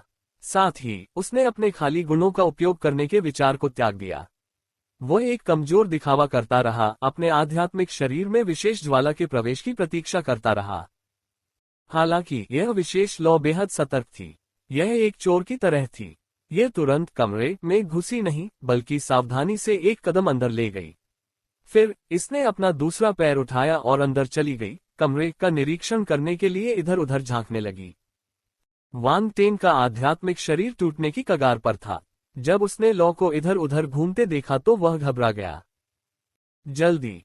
Ads by pub future. जल्दी जल्दी से अंदर आओ, बेवकूफ। वांग टेन अपने दिल में दहाड़ा। उसने कभी इतना निराश और असहाय महसूस नहीं किया था। वह एक ज्वाला के कारण असहाय था। इसके बारे में सोचकर ही क्रोध आ रहा था। कुछ समय बाद छोटी सी लौ ने पुष्टि की कि कोई खतरा नहीं है और पूरी तरह से उसके आध्यात्मिक शरीर में प्रवेश कर गई। हा हा हा। वांग टेन की शैतानी हंसी गूंजी। देखते हैं इस बार तुम कैसे भागते हो। धमाका। उसके आध्यात्मिक शरीर की गहराई में छिपी हुई पन्ना चमकीली ज्वाला, पवित्र ज्वाला और काली ज्वाला बाहर निकल आई। छोटी सी लौ डर गई। वह कांप उठी और भागना चाहती थी। वांग तेंग ने अपनी 3 दिव्य ज्वालाएं छोड़ी और छोटी ज्वाला को घेर कर बचने के सभी रास्ते बंद कर दिए। उसी समय उनके आध्यात्मिक शरीर से पन्ना की चमकदार ज्वाला बह निकली और बाहर एक ढाल बन गई। ये वांग तेंग का तुरुप का पत्ता था, उसके आत्मविश्वास का कारण।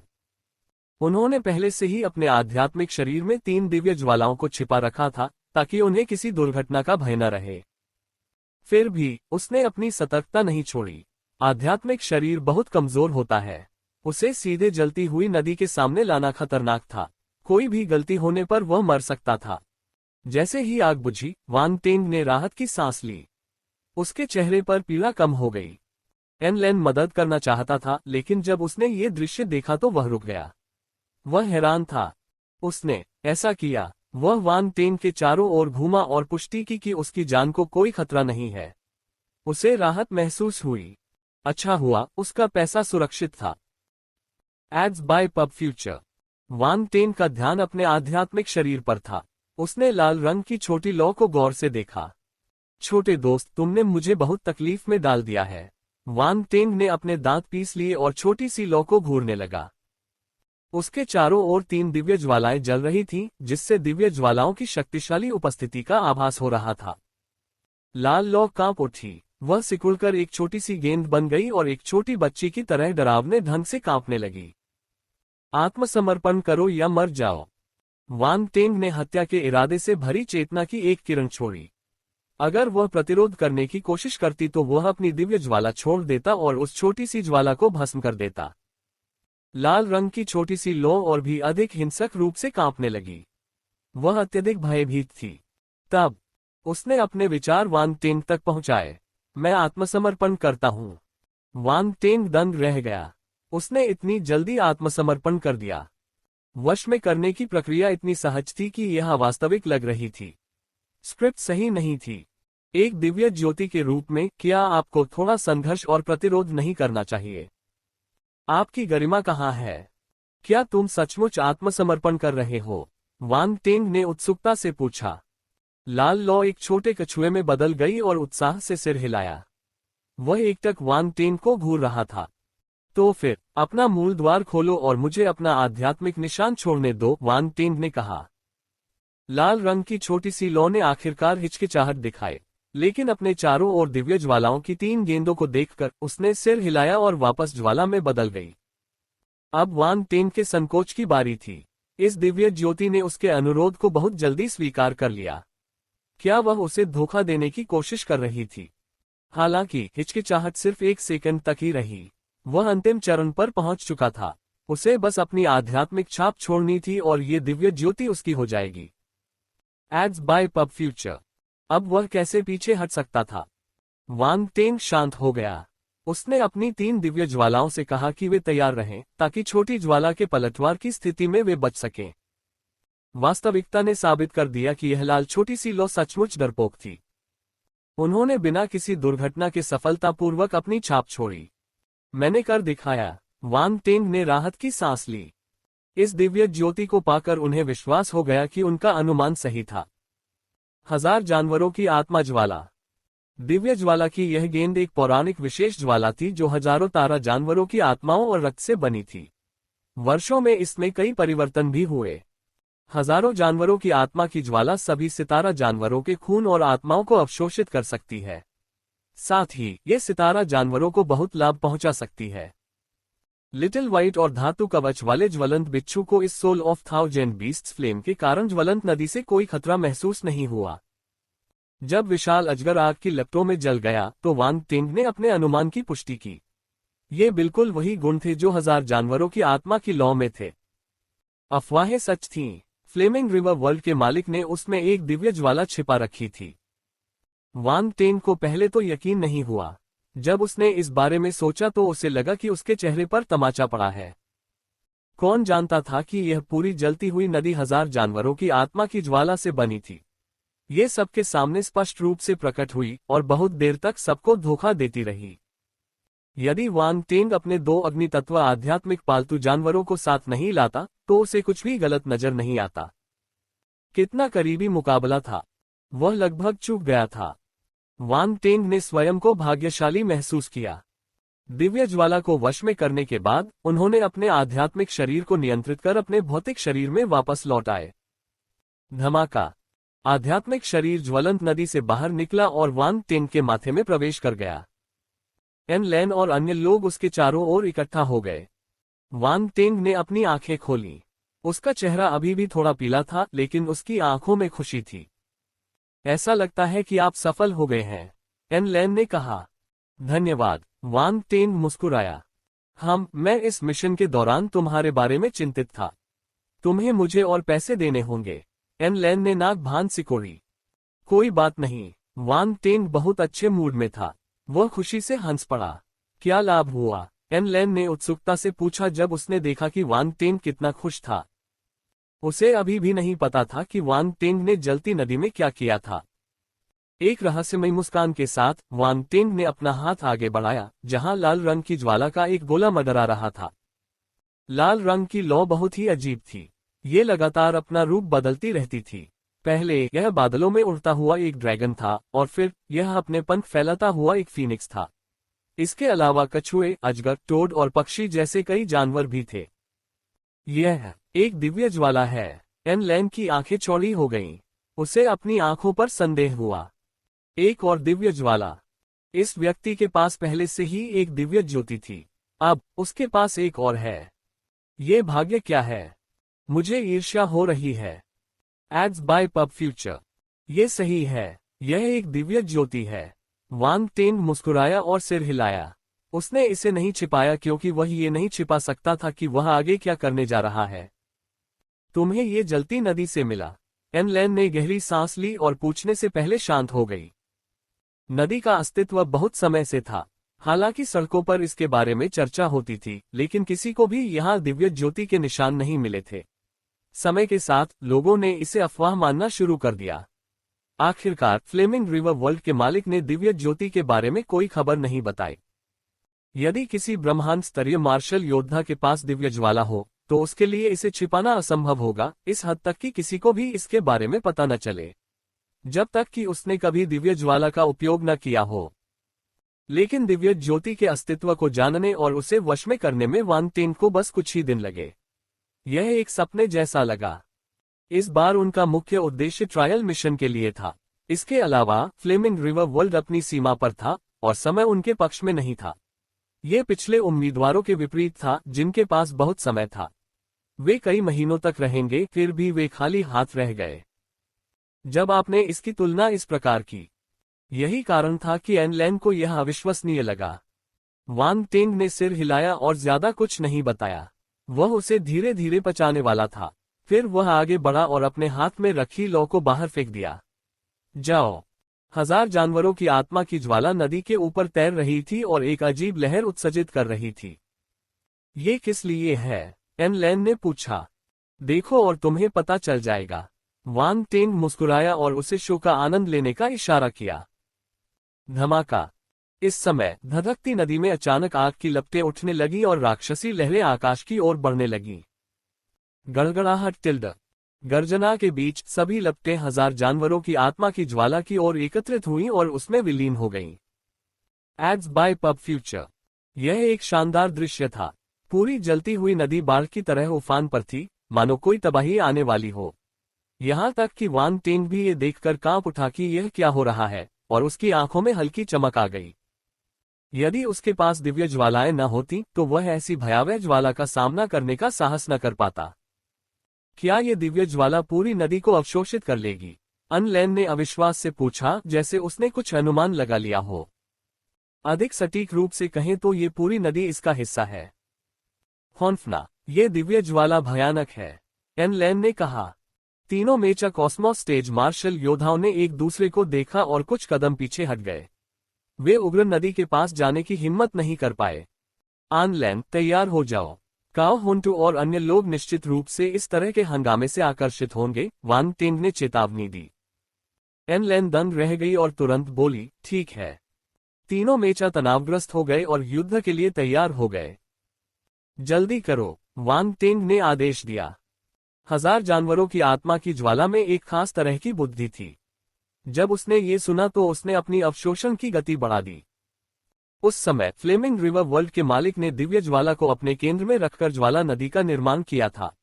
इसकी लंबाई पूरी दुनिया में फैली हुई थी और इसे एक बार में पूरी तरह से अवशोषित करना असंभव था। वान टेन को भी यह बात पता थी और वह थोड़ा उदास था। वह केवल काओ होंटू के समूह के आने का बेसब्री से इंतजार कर सकता था। उसी समय वान टेन से कुछ 100 किलोमीटर दूर काओ होंटू और अन्य लोग धधकती नदी में अग्नि में काले टोड का शिकार कर रहे थे। हालांकि उन्होंने वान टेन की योजना के बारे में नहीं सोचा था, लेकिन वे सिनिक्लेमन की मदद से जलती हुई नदी में प्रवेश कर सकते थे और फायर ब्लैक टोड्स का शिकार कर सकते थे। वे काफी कुशल भी थे। Ads by pub future. वे पहले ही 1000 से ज्यादा फायर ब्लैक टोड और कुल 41 मध्यम स्तरीय शाही स्तर के फायर ब्लैक टोड को मार चुके थे। वे जल्द ही जरूरतों को पूरा कर लेंगे। At noble at. बेशक ये सिनिक्लेमोन और काओ होंटू के हाथ मिलाने का नतीजा था। अगर यह सिर्फ काओ होंटू अकेले होते तो वह ऐसा नहीं कर पाते। आखिरकार उनकी शक्तियां दबा दी गईं और वे स्वर्ग स्तर के मार्शल योद्धा की शक्ति को सामने लाने में असमर्थ थे। जैसे ही वे एक मध्यम स्तरीय शाही स्तर के अग्नि में ब्लैक टॉड को घेर रहे थे, एक अप्रत्याशित स्थिति उत्पन्न हो गई। फायर ब्लैक टॉड डरकर भाग गया और उनके घेरे को तोड़कर निकल गया, जैसे कि उसे कुछ भयानक महसूस हुआ हो। आसपास के स्टार बीस्ट भी उत्पात मचा रहे थे। जल्द ही दहाड़ें पूरे नदी में गूंजने लगीं। वहां अराजकता का माहौल था। क्या हो रहा है? काओ होंटू ने भौहें सिकुड़ी और उसके दिल में एक अशुभ भावना थी। यह एक स्टार बीस्ट दंगा है। सिनक्लेमन की अभिव्यक्ति थोड़ी बदल गई। Bang bang bang. ठीक उसी समय भागते हुए तारा जंतु विस्फोटित हो गए और आग में जलकर गायब हो गए। समूह के चेहरे के भाव बदल गए और उन्हें लगा कि उनकी रीढ़ की हड्डी में सिहरन दौड़ गई है। सभी तारा जानवर आग की लपटों में घिर गए। ये बहुत अजीब था। उन्हें तो ये भी पता नहीं था कि क्या हो रहा है। अज्ञात हमेशा भयावह था। चलो चलें, यह नदी असामान्य है। हम ज्यादा देर तक नहीं रुक सकते, सिनक्लेमन ने जल्दी से कहा। बिना किसी हिचकिचाहट के वह जलती हुई नदी से बाहर निकल आया। क्या हो रहा है? ये स्टार बीस्ट क्यों फट रहे हैं? काओ होंटू के चेहरे पर एक गंभीर भाव था। उनका मिशन अभी पूरा नहीं हुआ था और ऐसी घटना घट गई। ये निराशाजनक था। पिताजी, अब क्या? काओ वू ने पूछा। चलो चलें। काओ होंटू ने अपने दांत पीस लिए और एक पल की हिचकिचाहट के बाद सिनक्लामोन के पीछे चल दिया। चाहे कुछ भी हो, जीवित रहना अधिक महत्वपूर्ण था। नदी में एक असामान्य स्थिति उत्पन्न हो गई थी। इससे पहले कि वे इसे समझ पाते, उन्हें वहां से चले जाना ही बेहतर था। अन्यथा उन्हें नहीं पता होता कि आगे क्या हो सकता है। काओ होंटू और काओ वू अपने द्वारा भर्ती किए गए ब्रह्मांड स्तर के मार्शल योद्धाओं के साथ नदी से बाहर निकल आए। कुछ देर बाद वे जलती नदी से बाहर निकलकर आसमान में पहुंच गए। पूरी जलती हुई नदी उफन रही थी और बहुत भयावह लग रही थी। इस बीच सिनक्लेमोन नदी को घूर रहा था, जैसे कि वह कुछ सोच रहा।